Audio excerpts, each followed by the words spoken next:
എല്ലാവർക്കും നമസ്കാരം. എൻ്റെ കൂടെയുള്ളത് ഇപ്പോൾ EP ഉണ്ണിച്ചേട്ടനും സുധീർനാഥുമാണുള്ളത്.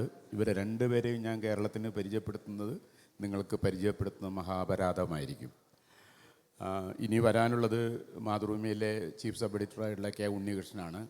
അദ്ദേഹം ഒരു കാർട്ടൂണിസ്റ്റാണ്. അദ്ദേഹത്തിൻ്റെ ജോലി പത്രപ്രവർത്തനത്തിൻ്റെ വേറൊരു മേഖലയാണെങ്കിലും കാർട്ടൂണുകളും അദ്ദേഹം വരയ്ക്കാറുണ്ട്.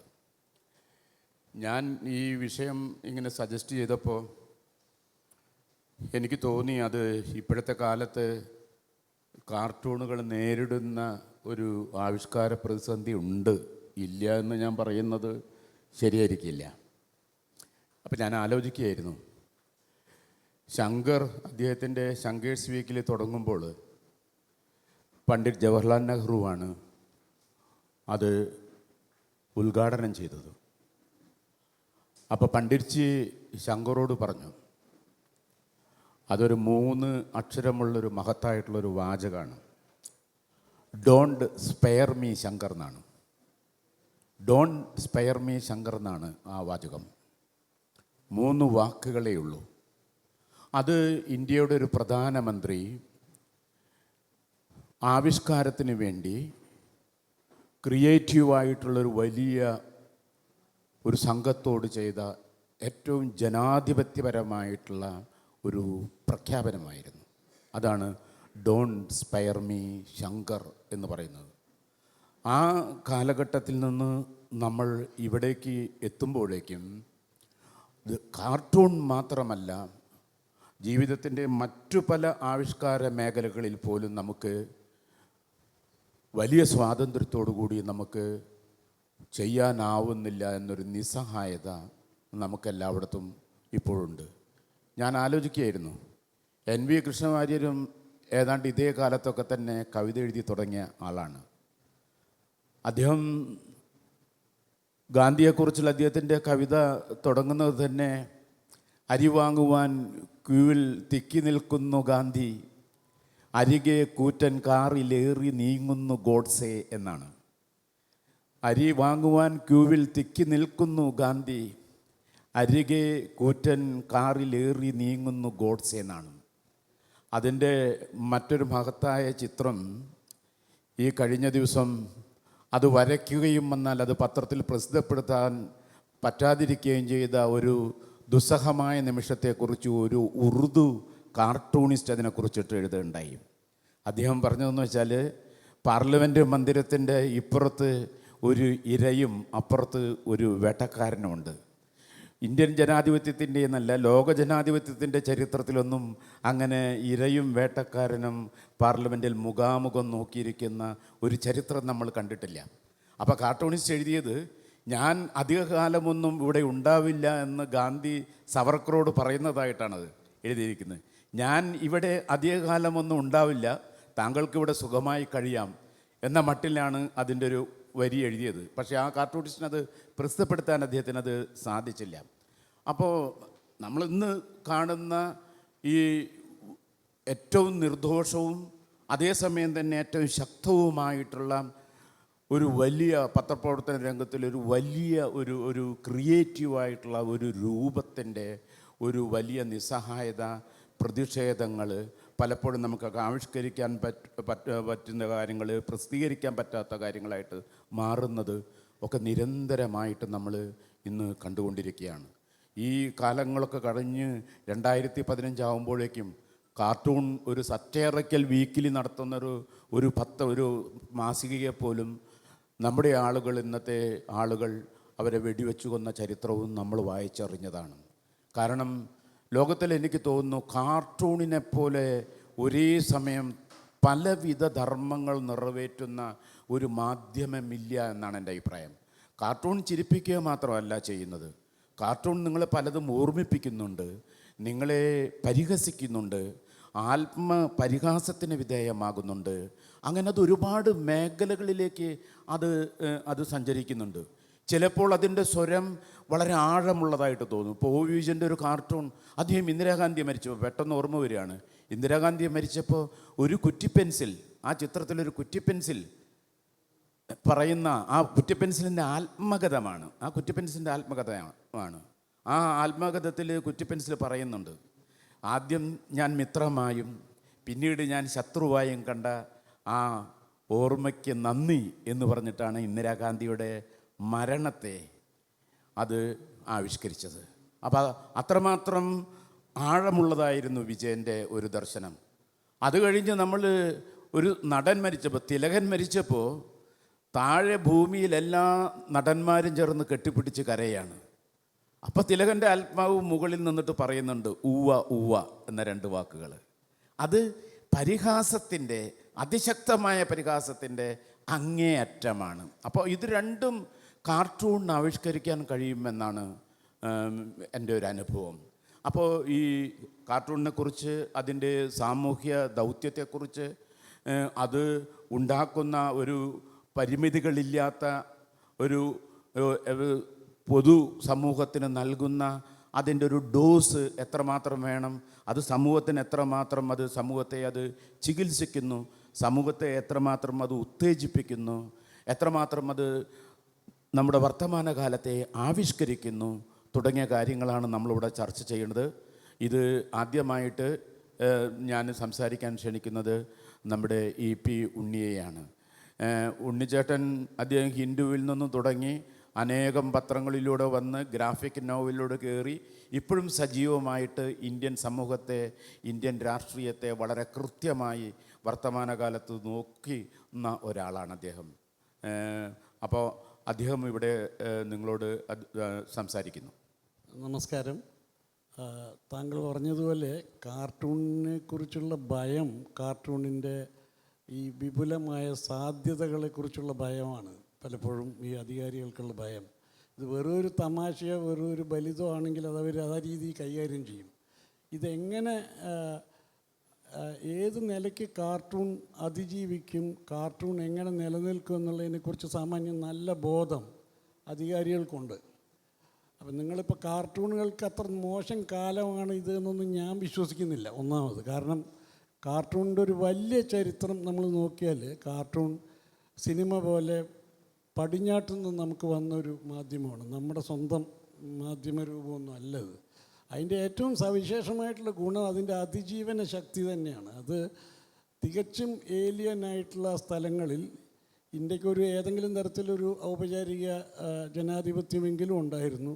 അതൊന്നും ഇല്ലാത്ത ശ്രീലങ്കയിൽ പോലും പല പ്രതിസന്ധികളിലൂടെ കടന്നു പോയിട്ട് കാർട്ടൂൺ നിലനിൽക്കുന്നുണ്ട്. പിന്നെ ഇപ്പോഴാണെങ്കിൽ അങ്ങനെ ഒരു പ്രദേശത്തെപ്പറ്റി പറയേണ്ട ആവശ്യമില്ല. ആർക്കെവിടെ ഇരുന്നും കാർട്ടൂൺ ഡിജിറ്റലായിട്ട് വരയ്ക്കാം. ഇപ്പോൾ താങ്കൾ പറഞ്ഞ ഉറുദു കാർട്ടൂണിസ്റ്റിന് അതൊരു പത്രത്തിലോ മാസികയിലോ പത്രാധിപരുള്ളൊരു വെബ്സൈറ്റിലോ പ്രസിദ്ധീകരിക്കാൻ ബുദ്ധിമുട്ടുണ്ടാകുമെന്നല്ലാതെ അദ്ദേഹത്തിന് വേണമെങ്കിൽ അത് ഡിജിറ്റലി അപ്ലോഡ് ചെയ്യാമായിരുന്നു. അതിനൊക്കെ പ്രശ്നങ്ങളുണ്ട്. എല്ലാ കാലത്തും കാർട്ടൂണിസ്റ്റുകൾ അത് അധികാര കേന്ദ്രങ്ങളിൽ നിന്നും പലതരത്തിലുള്ള ചെറുത്ത് നിൽപ്പുകൾ ചെയ്യേണ്ടി വരും കാർട്ടൂണിസ്റ്റിന്. അധികാരികളൊന്നും ഇതിനെ നിർദോഷമായിട്ടൊന്നും കാണില്ല. ഇപ്പം നിർദോഷമായിട്ടല്ല RK ലക്ഷ്മണൻ്റെ കാർട്ടൂണുകൾ പോലും കാണപ്പെട്ടിരുന്നത് നമ്മൾ ഓർക്കണം. സെൻസർ ചെയ്യപ്പെട്ട സമയത്ത് ഇന്ത്യയിൽ നമ്മളൊക്കെ അസ്യൂം ചെയ്യുന്നത് അബുവിനെ പോലെ രാഷ്ട്രീയ ചുവയുള്ള കാർട്ടൂണുകൾ സെൻസർ ചെയ്യപ്പെടുകയും അടിയന്തരാവസ്ഥ കാലത്ത് ലക്ഷ്മണനെ പോലെ കുറച്ച് സാമൂഹികമായിട്ടുള്ളൊരു സോഫ്റ്റ് ഫോക്കസ് ആയിട്ട് വരച്ച കാർട്ടൂണുകൾ സെൻസർ അത്ര തന്നെ ക്രൂരമായി സെൻസർ ചെയ്യപ്പെടാതിരിക്കുമെന്നാണ് നമ്മൾ അസ്യൂം ചെയ്യുക. എന്നാൽ സെൻസർ ഏറ്റവും കഠിനമായിട്ട് കൈകാര്യം ചെയ്തത് ലക്ഷ്മണനെയാണ്, അബുവിനെ അല്ല. അബു പ്രശസ്തമായിട്ടുള്ള പ്രസിഡൻറ്റ് ഫക്രുദ്ദീൻ അലി അഹമ്മദ് ഓർഡിനൻസ് ഒപ്പിടുന്ന കാർട്ടൂൺ പ്രസിദ്ധീകരിച്ചത് ഡിസംബർ 10-ാം തീയതിയാണ് 1975. അടിയന്തരാവസ്ഥ ജൂൺ 26-ന് വന്നിട്ട് അതിൻ്റെ ഏറ്റവും തീക്ഷ്ണ മൂർച്ചയുള്ള സമയത്ത് ഇത്തരം ഒരു കഠിനമായ ഒരു കാർട്ടൂൺ, സാധാരണ കാലത്ത് പോലും പ്രസിഡൻറ്റിനെ നമ്മൾ കാർട്ടൂണിൽ കയറ്റാറില്ല, രാഷ്ട്രപതിയൊന്നും. അങ്ങനെ ഒരു കാർട്ടൂൺ സെൻസർഷിപ്പ് കാലത്ത് പോലും അച്ചടിക്കപ്പെടുകയും തികച്ചും നിർദോഷമെന്ന് നമ്മൾ ധരിക്കുന്ന ലക്ഷ്മണൻ്റെ കാർട്ടൂണുകൾ ഒന്നൊന്നായി സെൻസർ നിർത്തുകയും ചെയ്തു. ഇതിൻ്റെ അർത്ഥം എന്താണെന്ന് പറഞ്ഞാൽ സുരേന്ദ്രൻ സാറ് പറഞ്ഞ അതേ പ്രശ്നമാണ്. ഇതിൻ്റെ കണ്ടൻ്റല്ല ഭയം, ഇമ്പാക്റ്റാണ് ഭയപ്പെടുന്നത്. കാർട്ടൂണിൻ്റെ ഇമ്പാക്റ്റ് എന്തായിരിക്കും എന്നുള്ളതിനെക്കുറിച്ച് ഒരു അകാരണമായ ഭയം അധികാരത്തിലിരിക്കുന്നവർക്കുണ്ട്. കണ്ടൻ്റ് അല്ല അവർ ഭയപ്പെടുന്നത്. അപ്പം അങ്ങനെ ഒരവസ്ഥയിൽ ഈ പറയുന്ന ചെറുത്തുനിൽപ്പ് എല്ലാ കാലത്തും കാർട്ടൂണിസ്റ്റിന് ചെയ്യേണ്ടി വരും. ഇപ്പം എൻ്റെ അഭിപ്രായത്തിൽ അടിയന്തരാവസ്ഥ കാലത്തേക്കാളും ഒക്കെ ഒരു വളരെ മോശമായിരിക്കാം അന്തരീക്ഷം. പക്ഷേ ഇപ്പം നമ്മുടെ മുമ്പിൽ ഇൻ്റർനെറ്റ് ഉണ്ട്. ഇൻ്റർനെറ്റിൽ കാർട്ടൂൺ കയറ്റി വിട്ടാൽ ആരെന്ത് ചെയ്യാൻ പറ്റും? നിങ്ങളെ അന്വേഷിച്ച് വരും, പോലീസ് നിങ്ങളെ അന്വേഷിച്ച് വരും. ആ ഒരു പ്രശ്നം ഉണ്ടാവുമായിരിക്കും. പക്ഷേ കാർട്ടൂണ് ഇപ്പം ഞാനിപ്പോൾ കാണുന്നത്ര കാർട്ടൂൺ ഇപ്പോൾ ഇവിടെ ഇന്ത്യയിലെ ഭരണകൂടത്തെ വിമർശിക്കുന്ന കാർട്ടൂണുകളൊക്കെ 10 കൊല്ലം മുമ്പ് ഇത്തരം കാർട്ടൂണുകൾ വരച്ചിരുന്നുവെങ്കിൽ പത്രങ്ങളിൽ മാത്രമാണ് വരിക. അതൊക്കെല്ലാം മിക്കവാറും നിർത്തലാക്കപ്പെടുമായിരുന്നു. ഇപ്പം ഞാൻ എല്ലാ ദിവസവും വെബിൽ കാർട്ടൂൺ ഞാൻ കാണുന്നുണ്ടല്ലോ. അപ്പം അങ്ങനെ ഒരു പ്രശ്നമില്ല. പിന്നെ ഇവിടെ പത്രങ്ങളോ പത്രസ്ഥാപനങ്ങളോ പത്രപ്രസാധകരോ ഒക്കെ കാർട്ടൂണിനോട് കാണിക്കുന്ന അതിനോടുള്ള സമീപനത്തിൽ വലിയ പ്രശ്നങ്ങളുണ്ട് എൻ്റെ അഭിപ്രായത്തിൽ. കാരണം കേരളത്തെ സംബന്ധിച്ചിടത്തോളം എനിക്ക് യൂറോപ്പിൽ ഒരു രാജ്യത്തും ഇല്ലാത്തത്ര കാർട്ടൂൺ സാന്ദ്രതയുള്ള സ്ഥലമാണ് കേരളം. പലരും അത് അറിയുന്ന പോലുമില്ല. കേരളത്തിൽ ഏത് പത്രത്തിലും കാർട്ടൂണിസ്റ്റുണ്ട്, ഒന്നിലേറെ കാർട്ടൂണിസ്റ്റുകളുണ്ട് പലയിടത്തും. ഇത് യൂറോപ്പിൽ പോലും ഇല്ല. കാർട്ടൂണിൻ്റെ ഈറ്റില്ലോ എന്ന് നമ്മൾ വിചാരിക്കുന്ന യൂറോപ്പിൽ പോലും ഇല്ല. ഇതൊക്കെ ഒരു സാധ്യതയായി ഉപയോഗിക്കാനുള്ള ഒരു പ്രതിഭ പ്രസാധകരും പത്രാധിപന്മാരും കാണിച്ചാൽ കൊള്ളാമെന്ന് എനിക്കുണ്ട്. അത്രയേ ഉള്ളൂ എനിക്ക് പറയാനുള്ളത്. കാർട്ടൂണിന് ഉണ്ണേട്ടൻ പറഞ്ഞതുപോലെ തന്നെ ഇവിടെ കേരളത്തിൽ രണ്ട് ബാണി ഉണ്ടെന്ന് പറയാം, സംഗീതത്തിലെ ബാണി പോലെ. ഇപ്പം നമ്മൾ പാലക്കാട് സംഗീതത്തിനെ കുറിച്ച് നമ്മൾ പറയുമല്ലോ. അപ്പോൾ നമ്മൾ അത് ചെമ്പൈ തൊട്ട് തുടങ്ങും, അനന്തരാമ ഭാഗവതരും മുക്കൈ ഭാഗവതരും ഒക്കെ തൊട്ട് തുടങ്ങും. അതിൻ്റെ ഒരു സംഗീത പാരമ്പര്യമാണ്. അതേപോലെ തന്നെ ഒരു ബാണിന്നോ ഘരാന എന്നൊക്കെ പറയുന്ന ഒരു സംഗതി പാലക്കാട് കാർട്ടൂണിനുണ്ട്. അത് ഒ വി വിജയൻ, അതുപോലെ തന്നെ ഉണ്ണിച്ചേട്ടൻ, പിന്നെ കുട്ടി, രവിശങ്കർ, ഇങ്ങനെ ഒരു വലിയൊരു സെറ്റ് അവിടെയുണ്ട്. ഇതേപോലെ തന്നെ ഓണാട്ടുകരയുണ്ട്. അബു അബ്രഹാമും ശങ്കരേട്ടനും ശങ്കറും തുടങ്ങിയിട്ടുള്ള ഒരു വലിയ സെറ്റ്, KV തുടങ്ങിയൊരു സെറ്റ് അവിടെയുമുണ്ട്. ഒരുപക്ഷെ വലിയൊരു അർത്ഥവത്തായുള്ളൊരു പ്രസ്താവന കാർട്ടൂണിനെ സംബന്ധിച്ചിടത്തോളം കേരളത്തിലുള്ള ആളുകൾക്ക് എനിക്ക് തോന്നുന്നത് നമ്പ്യാരുടെയൊക്കെ ഒരു വലിയ പാരമ്പര്യമാണ്. VK-ൻ്റെ ഒക്കെ എഴുത്തിൻ്റെ ഒരു പാരമ്പര്യം നമ്മുടെ മൊത്തം ജീവിതത്തിലേക്ക് അത് വളരെ കൃത്യമായിട്ട് പകർന്നു വന്നിട്ടുണ്ട്. അതുകൊണ്ട് കാർട്ടൂൺ എപ്പോഴും ഒരു നർമ്മ പരിഹാസങ്ങളെ കൊണ്ടും അതേപോലെ തന്നെ കടുത്ത വിമർശനങ്ങളെ കൊണ്ടും ആത്മപരിശോധനയെ കൊണ്ടുമൊക്കെ നിറഞ്ഞതായിട്ട് വളരുന്നത് അതുകൊണ്ടാണെന്ന് എനിക്ക് തോന്നിയിട്ടുണ്ട്. ഇനി നമ്മുടെ തൃക്കാക്കരക്കാരനായിട്ടുള്ള PK സുധീർനാഥ് ഇപ്പോൾ കേരള കാർട്ടൂൺ അക്കാദമിയുടെ ചെയർമാൻ കൂടിയാണ്. അദ്ദേഹം ശങ്കറിനെക്കുറിച്ച് ജീവചരിത്രം എഴുതിയിട്ടുണ്ട്. കാർട്ടൂണിൻ്റെ ഒരു ചരിത്രം അദ്ദേഹത്തിൻ്റെ പുസ്തക രൂപത്തിൽ പ്രസിദ്ധപ്പെടുത്തിയിട്ടുണ്ട്. PK സുധീർനാഥ്. വളരെ നന്ദി. ബഹുമാനപ്പെട്ട അധ്യക്ഷൻ സുരേന്ദ്രേട്ടൻ ഉണ്ണിച്ചേട്ടനൊക്കെ മുൻപ് പറഞ്ഞ പോലെ നേരത്തെ ആമുഖമായി പറഞ്ഞ ഒരു കാര്യം ഉണ്ണിച്ചേട്ടൻ തന്നെ പറഞ്ഞു. മുൻകാലങ്ങളിൽ ഒരുപാട് കാർട്ടൂണുകൾ വരയ്ക്കപ്പെട്ടത് അച്ചടി മഷിയിലൂടെ കാണുന്നത് വളരെ കുറവായിരുന്നു. പക്ഷെ ഇപ്പോൾ സാമൂഹ്യ മാധ്യമങ്ങൾ വളരെ ശക്തമായതുകൊണ്ട് ഈ വിമർശിച്ചു വരുന്ന കാർട്ടൂണുകൾ ഇപ്പോൾ നമ്മൾ സാമൂഹ്യ മാധ്യമങ്ങൾ തുറന്നു കഴിഞ്ഞാൽ ഇന്ന് നടന്ന ബഡ്ജറ്റിനെ കുറിച്ചുള്ള എത്രയോ വിമർശിച്ച കാർട്ടൂണുകൾ നമുക്ക് കാണാൻ സാധിക്കും. മുൻകാലങ്ങളിൽ ഇത്രയേറെ കാർട്ടൂണുകൾ നമ്മൾ കണ്ടിരുന്നില്ല എന്നുള്ള ഒരു യാഥാർത്ഥ്യം നമ്മുടെ മുന്നിലുണ്ട്. കാർട്ടൂൺ എന്നുള്ളത് ഒരു വിമർശന കലയാണ്. ആ കല കേരളത്തിൽ സ്വീകരിക്കപ്പെട്ടിട്ടുണ്ട് എന്നുള്ളതിൻ്റെ ഏറ്റവും വലിയ തെളിവാണ് കോഴിക്കോട് നടന്ന KLF-ൽ MT പറഞ്ഞതിനെ അത് എന്നെക്കുറിച്ചല്ല മുമ്പാരോ പറഞ്ഞതാണ് എന്ന് പലരും പറഞ്ഞപ്പോൾ നമ്മോടൊപ്പം ഇരിക്കുന്ന ഉണ്ണിയേട്ടൻ വരച്ചൊരു കാർട്ടൂണുണ്ട്. വാസ്കോഡി ഗാമ പറയുകയാണ് അത് എന്നെക്കുറിച്ചാണ് എന്ന്. അതിലെ നർമ്മം അത് വളരെ നിർദോഷമായിട്ടുള്ള നർമ്മം എനിക്ക് തോന്നുന്നു അതിലെ കഥാപാത്രങ്ങളായിട്ടുള്ള എന്നെക്കുറിച്ചല്ല എന്ന് പറഞ്ഞവർ പോലും ആസ്വദിച്ചിരിക്കണം എന്ന് ഞാൻ മനസ്സിലാക്കുന്നു. അതുപോലെ കാർട്ടൂണുകൾ എന്ന് പറയുന്നത് വിമർശന കലയാണെന്ന് പറഞ്ഞതുപോലെ തന്നെ അത് എപ്പോഴും വിമർശിക്കുന്ന ഒരു കലാരൂപം ആയിരിക്കണമെന്നില്ല. എൻ്റെ തൊട്ടടുത്തിരിക്കുന്ന മറ്റൊരു കാർട്ടൂണിസ്റ്റ് ഉണ്ണി. പിണറായി വിജയൻ രണ്ടാമതും ഏറിയപ്പോൾ മാതൃഭൂമി പത്രത്തിൽ അകത്ത് വന്ന ഒരു കാർട്ടൂൺ ഉണ്ടായിരുന്നു. കോവിഡ് കാലത്താണ് ആ ഇലക്ഷൻ നടന്നത്. അന്ന് പിണറായി വിജയനെതിരെ ഒട്ടേറെ വിമർശനങ്ങൾ ഉണ്ടാവുകയുണ്ടായി. രമേശ് ചെന്നിത്തലയടക്കം ഒരുപാട് വിമർശനങ്ങൾ പറയുകയും രണ്ടാം കോളത്തിൽ പിണറായി വിജയൻ ഒരു സാധാരണ വോട്ടറോട് വന്ന് ചോദിക്കുകയാണ് വല്ലതും കഴിച്ചോ എന്നുള്ളത്. മൂന്നാമത്തെ കോളത്തിൽ ആ സാധാരണക്കാരുടെ വോട്ടും വാങ്ങി ജയിച്ചു വരുന്ന പിണറായി വിജയനെയാണ് അവതരിപ്പിച്ചിരിക്കുന്നത്. അത് ഒരു നർമ്മം എന്ന് പറയാൻ പറ്റില്ല. ഒരു മാതൃഭൂമിയുടെ അന്നത്തെ പത്രാധിപർ പിന്നീട് പോയിട്ട് വീണ്ടും വന്ന മനോജ് കെ ദാസ് പറഞ്ഞത്, എനിക്കൊരു വലിയൊരു തെറ്റ് പറ്റി, ഈ കാർട്ടൂൺ അകത്ത പേജിലല്ല മുന്നിലെ പേജിൽ ഒരു ഫുൾ പേജായിട്ട് കൊടുത്താൽ പോലും അത് വളരെയേറെ കമ്മ്യൂണിക്കേറ്റ് ചെയ്യുന്ന ഒന്നായിരുന്നു, നമ്മളധികം എഴുതി വെക്കേണ്ടതില്ല. നമ്മൾ കാർട്ടൂണിനെ കുറിച്ച് പറയാറുണ്ട്, 1000 വാക്കുകൾക്ക് സമാനമാണ് ഒരു കാർട്ടൂൺ എന്ന്.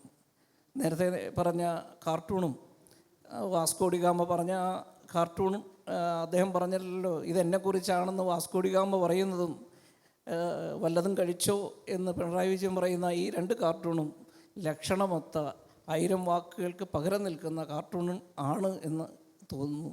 രണ്ടും 2 ധ്രുവങ്ങളിലുള്ളതാണ്. വാസ്കോ ഡി ഗാമ പറയുന്നത് കേട്ട് കഴിഞ്ഞാൽ ആ കാർട്ടൂൺ നമ്മളെ ചിരിപ്പിക്കും. എത്രയോ പേർ ഷെയർ ചെയ്ത ഒരു കാർട്ടൂണായിരുന്നു അത്. വല്ലതും കഴിച്ചോ എന്നുള്ള കാർട്ടൂൺ ചിരിപ്പിക്കുന്നതിനേക്കാൾ കൂടുതൽ ചിന്തിപ്പിക്കുകയും കൂടി ചെയ്യുന്നു. അത്തരത്തിൽ കാർട്ടൂണുകൾ വിമർശനം 2 തരത്തിലാണ്. ആ 2 തരത്തിലുള്ള വിമർശനങ്ങൾ നമ്മൾ മലയാളികൾ ഉൾക്കൊണ്ടിരിക്കുന്നു. നേരത്തെ കാർട്ടൂണിസ്റ്റ് ഉണ്ണി പറഞ്ഞതുപോലെ തന്നെ മുൻകാലങ്ങളിൽ കാണുന്നതിനേക്കാൾ കൂടുതൽ വിമർശനപരമായിട്ടുള്ള കാർട്ടൂണുകൾ കാണുന്ന ഒരു കാലഘട്ടത്തിലാണ് നമ്മൾ ജീവിക്കുന്നത്.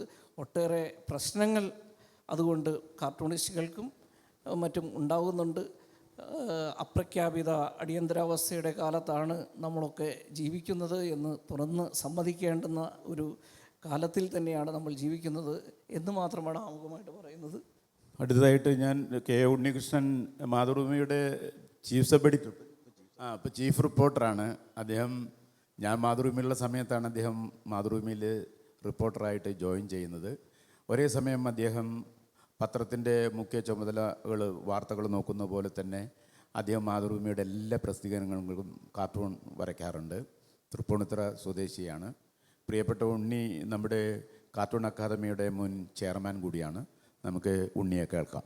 സുരേന്ദ്രേട്ടൻ പറഞ്ഞ പോലെ ഞാൻ ജേർണലിസം എടുത്തു കഴിഞ്ഞ് അത് പാസ്സായി കഴിഞ്ഞിട്ട് തിരുവനന്തപുരം മാതൃഭൂമിയിൽ ജോയിൻ ചെയ്യുന്ന സമയത്ത് സുരേന്ദ്രേട്ടൻ അവിടെ ചീഫ് സബ് എഡിറ്ററാണ്.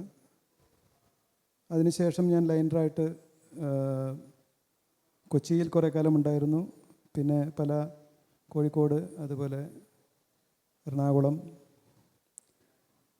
അവിടെയൊക്കെ ജോലി ചെയ്യുമ്പോൾ നമുക്കൊരു ആന്തരികമായൊരു സംഘർഷം ഉണ്ടാവും. കാരണം നമുക്ക് വാർത്തകൾ നേരത്തെ അറിയാൻ പറ്റും എന്നുള്ളതാണ് ഒരു പ്രധാനപ്പെട്ട കാര്യം. നമ്മുടെ ഡെസ്കിൽ നമ്മൾ കാണുമ്പോൾ, നമ്മൾ വാർത്തകൾ വായിക്കുമ്പോൾ, പുതിയ പുതിയ വാർത്തകൾ വരുമ്പോൾ വളരെ നേരത്തെ തന്നെ നമുക്ക് ഈ വാർത്തകൾ നമ്മുടെ കയ്യിൽ കിട്ടും. മറ്റൊരു കാർട്ടൂണിസ്റ്റിന് കിട്ടാത്ത ഒരു അവസരമാണത്. മുൻകൂട്ടി നമുക്ക് നമ്മുടെ അസംസ്കൃത വസ്തുവായ വാർത്ത നമ്മുടെ കയ്യിലെത്തും. പക്ഷേ നമുക്ക് ഒന്നും ചെയ്യാൻ സാധിക്കില്ല, നമ്മളുടെ ജോലി മറ്റൊന്നാണ്. അപ്പോൾ അത് ഒരു ഭാഗത്തേക്ക്, മനസ്സിൻ്റെ ഒരു ഭാഗത്തേക്ക് മാറ്റിവെച്ചിട്ട് പിന്നീട് ഈ വാർത്തയെല്ലാം പത്രം അച്ചടിച്ച് പോയി കഴിഞ്ഞ് ഒരു പുലർച്ചെ 3 മണിക്ക് ശേഷമൊക്കെയാണ് എൻ്റെ പല കാർട്ടൂണുകളും ഞാൻ ആ കാലത്ത് വരച്ചിട്ടുള്ളത്. ഇപ്പോൾ ബ്യൂറോയിലാകുമ്പോൾ സ്വാഭാവികമായിട്ടും തിരക്കുകൾ ഒരുപാടുണ്ട്. അപ്പോഴും ഈ പറഞ്ഞതുപോലെ ഡെഡ് ലൈൻ എത്തിക്കാനുള്ള ഒരു സമയവുമായിട്ടുള്ളൊരു മൽപ്പിടുത്തവും മത്സരപ്പാച്ചിലും, അതാണ് പൊതുവെ എൻ്റെ ജീവിതം. പിന്നെ പലപ്പോഴും വരയ്ക്കുന്ന സമയത്ത്, നേരത്തെ സുധീർ ഇവിടെ പറഞ്ഞ കാര്യം, ആ ഒരു കാർട്ടൂൺ വരയ്ക്കുന്ന സമയത്ത് അതിനപ്പുറത്ത്, അപ്പം ചിലർ കരുതിയത് സോഷ്യൽ മീഡിയയിലാണല്ലോ ഇതിൻ്റെ വർത്തമാനങ്ങളൊക്കെ കൂടുതൽ വരുന്നത്. അപ്പോൾ ആ കാർട്ടൂൺ വരുന്ന സമയത്ത് പലതരത്തിലുള്ള അഭിപ്രായങ്ങൾ പലരും പറയും. എല്ലാ കാർട്ടൂണും കേൾക്കുമ്പോഴും പലരും പറയും. ആ കാർട്ടൂൺ വന്ന സമയത്ത് ചിലർ പറഞ്ഞു അത് പിണറായി വിജയന് വേണ്ടി വരച്ച കാർട്ടൂണാണെന്ന് പറഞ്ഞു, LDFന് വേണ്ടി വരച്ച കാർട്ടൂണുകളാണെന്ന് ഒരുപാട് ആളുകൾ പറഞ്ഞു. മറ്റേ പക്ഷം വേറൊരു തരത്തിൽ പറഞ്ഞു. പക്ഷേ ഇതിന് മുൻപ്, ഈ ഇലക്ഷൻ്റെ മുൻപ്, ഇലക്ഷൻ പ്രചരണത്തിൻ്റെ സമയത്ത് വരച്ച കാർട്ടൂണുകൾ ഒന്നും പിണറായി വിജയന് അനുകൂലമായിരുന്നില്ല. എപ്പോഴും ഭരണത്തിലിരിക്കുന്ന ആളുകൾക്കെതിരായിട്ട് ഒരുപാട് വിഷയങ്ങളുണ്ടാകും. സ്വാഭാവികമായിട്ടും അത് ഫോക്കസ് ചെയ്യപ്പെടും. അത് വാർത്തകളിൽ നിറഞ്ഞിരിക്കും. നമ്മൾ സ്വന്തം നിലയ്ക്കല്ലോ കാർട്ടൂൺ വരയ്ക്കുന്നത്. എല്ലാ കാർട്ടൂണും ഉണ്ടാവുന്നത് ഒരു വാർത്തയിൽ നിന്നാണ്. ആ വാർത്തകൾ അന്തരീക്ഷത്തിൽ ലേഖകൻ അല്ലെങ്കിൽ കൊടുക്കുമ്പോൾ അത് വായനക്കാർ വായിക്കുമ്പോഴാണ് തീർച്ചയായിട്ടും ആ തരത്തിലുള്ള ഒരു വിഷയം സമൂഹത്തിൽ ശ്രദ്ധേയമായിട്ട് നിൽക്കുന്നത്. അതിനെക്കുറിച്ച് നമ്മൾ വരയ്ക്കുന്നത്, അങ്ങനെയുള്ള കാര്യങ്ങളാണ് നടക്കുന്നത്. പക്ഷേ സോഷ്യൽ മീഡിയ വേറൊരു തലത്തിലാണ് ഇതിനെ മൊത്തത്തിൽ കാണുന്നത്. അപ്പം അതിൻ്റെ ഏറ്റവും തീവ്രമായിട്ടുള്ള വെർഷനുകൾ ഇനി വരാൻ പോകുന്ന 2024 കാർട്ടൂൺ 2024 ഇലക്ഷനിലും ഉണ്ടാവും എന്നുള്ള കാര്യത്തിൽ സംശയമില്ല. പക്ഷെ എന്തൊക്കെ പറഞ്ഞാലും എനിക്ക് തോന്നിയിട്ടില്ല, ഞാൻ ഫിലോസോഫിക്കലായിട്ട് ഇതിനെ നോക്കിക്കഴിഞ്ഞാൽ ഈ ഒരു തിര വന്നു പോകുന്നത് പോലെ ഒരുപാട് വിഷയങ്ങൾ വന്നു പോകുന്നതായിട്ടാണ് എനിക്ക് തോന്നിയിട്ടുള്ളത്. അപ്പോൾ അതുമായിട്ട് ചേർത്ത് വെക്കുമ്പോൾ ഞാൻ ആദ്യത്തെ കാർട്ടൂൺ എക്സിബിഷൻ്റെ സമയത്ത് എനിക്കൊരു ആമുഖക്കുറിപ്പ് വേണം എന്നെനിക്ക് ആഗ്രഹം തോന്നി. ഞാൻ ഒ വിജയൻ അദ്ദേഹത്തിനെ കാണാനായിട്ട് പോയി. അദ്ദേഹം ഹൈദരാബാദിൽ ഞാൻ ആദ്യമായിട്ടാണ് പോകുന്നത്. അപ്പോൾ ബാംഗ്ലൂർ പോയിട്ട് ബാംഗ്ലൂരിൽ നിന്ന് ഹൈദരാബാദ് പോകുന്നു. വിജയനെന്നും തെരേസയെന്നും എഴുതിയ 2 തൂണുകൾക്ക് നടുവിലുള്ള ഗേറ്റ്, അതിൽ കൂടി കടന്നു പോകുന്നു. അദ്ദേഹത്തിന് സംസാരിക്കാൻ പറ്റാത്ത ഒരു സാഹചര്യമാണ്. എൻ്റെ കയ്യിൽ ഒരുപാട് പ്രസിദ്ധീകരിച്ച കാർട്ടൂണുകളുടെ ഒരു വലിയ ഫയലുമായിട്ടാണ് ഞാൻ പോകുന്നത്. അപ്പോൾ അദ്ദേഹം കിടന്നുകൊണ്ട് ഈ കാർട്ടൂണുകളെല്ലാം ഒരു 2-3 മണിക്കൂറോളം നോക്കി. സംസാരമൊന്നുമില്ല, നോക്കിക്കൊണ്ട് ഇങ്ങനെ ഓരോന്നായിട്ട് നോക്കുന്നു. ഒരു കാർട്ടൂൺ മാത്രം അദ്ദേഹം ചോദിച്ചു, ഇതാരാണെന്ന് ചോദിച്ചു. അപ്പം ഞാൻ നോക്കിക്കഴിഞ്ഞപ്പോൾ അത് ശോഭന ജോർജാണ്.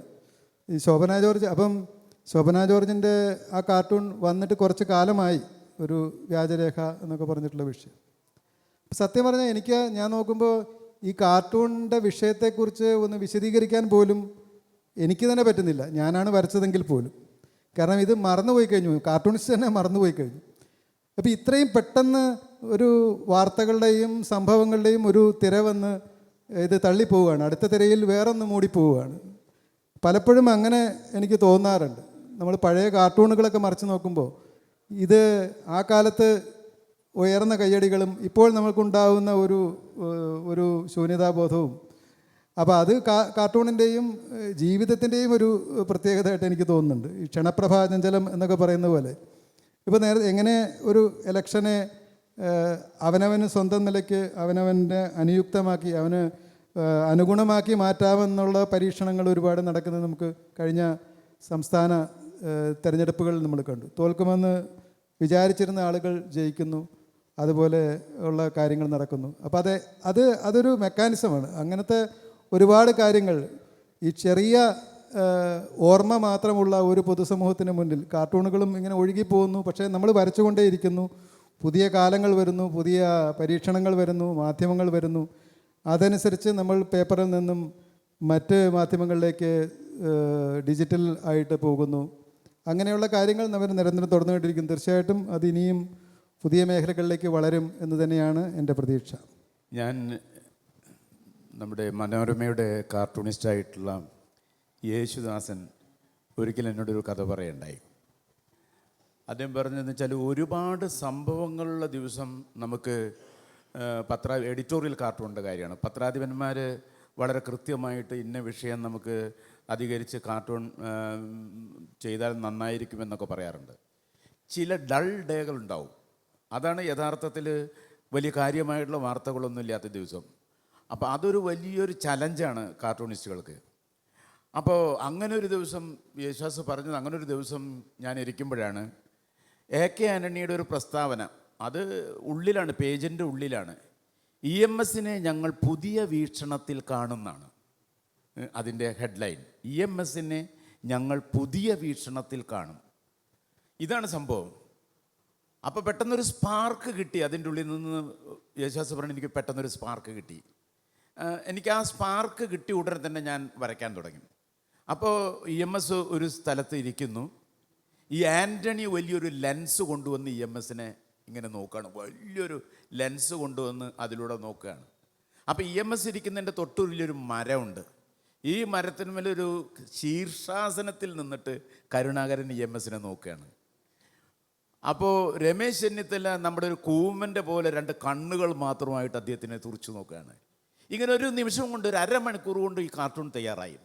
അപ്പോൾ ഈ കാർട്ടൂൺ അന്നത്തെ കാലത്ത് ഒരു വലിയൊരു ഹിലാരിയസ് കോമഡി എന്നൊക്കെ വിശേഷിപ്പിക്കാവുന്ന വിധത്തിൽ വളരെ രസമായിരുന്നു അത്. അപ്പോൾ ഒന്നുമില്ലാത്ത ദിവസം നമുക്കൊരു പത്രം എടുത്ത് നോക്കുമ്പോൾ നമുക്ക് ഈ കാർട്ടൂൺ കാണുമ്പോൾ സ്വാഭാവികമായിട്ടും നമുക്ക് അന്നത്തെ ദിവസം തന്നെ വളരെ പ്രസന്നമാവും, അന്നത്തെ ദിവസം തന്നെ മനോഹരമാവും. അപ്പോൾ ഒരു കാർട്ടൂണിസ്റ്റിനെ ഇങ്ങനെ ചില സന്ദർഭങ്ങളിലൊക്കെ ആ ദിവസത്തെ വളരെ ദീപ്തമാക്കാനായിട്ട് കഴിയും. ചിലപ്പോൾ ചില കാർട്ടൂണുകൾ, ഇപ്പോൾ ഓർമ്മയുള്ളൊരു കാര്യം കൂടിയും പറയാം. പോത്തൻ ജോസഫാണ് ഈ കാർട്ടൂണുകളുടെയൊക്കെ പിതാവ് എന്നൊക്കെ പലരും വിശേഷിപ്പിക്കാറുണ്ട്. കാരണം ഇദ്ദേഹം ഒരു കാർട്ടൂണിനെ തിരഞ്ഞു പിടിച്ചു കഴിഞ്ഞാൽ അദ്ദേഹത്തിനുള്ള മിക്കവാറും മെറ്റീരിയലൊക്കെ പോത്തൻ ജോസഫിൻ്റെ വകയായിരിക്കും. അപ്പോൾ പോത്തൻ ജോസഫ് ബസ്സിലൂടെ പോകുമ്പോഴാണ് നമ്മുടെ ശങ്കറിൻ്റെ ഒരു കാർട്ടൂൺ പത്രത്തിൽ കാണുന്നത്, മറ്റൊരു പത്രത്തിൽ. അപ്പോൾ അദ്ദേഹം ബസ്സിൽ പോകുമ്പോൾ ശങ്കർ നടന്നു പോവുകയാണ്. ഉടനെ തന്നെ അദ്ദേഹം ബസ് നിർത്തിച്ച് അവിടെ ഇറങ്ങി ശങ്കറോട് ഈ കാർട്ടൂണിനെ കുറിച്ചിട്ട് അഭിനന്ദിച്ച് പറഞ്ഞ് അദ്ദേഹത്തെ കൂട്ടിക്കൊണ്ടുപോയി അദ്ദേഹം പോത്തൻ ജോസഫ് ശങ്കറിനെ കാർട്ടൂണിസ്റ്റാക്കിയിട്ട്, സ്റ്റാഫ് കാർട്ടൂണിസ്റ്റായിട്ട് നിയമിക്കുകയാണ് ചെയ്യുന്നത്.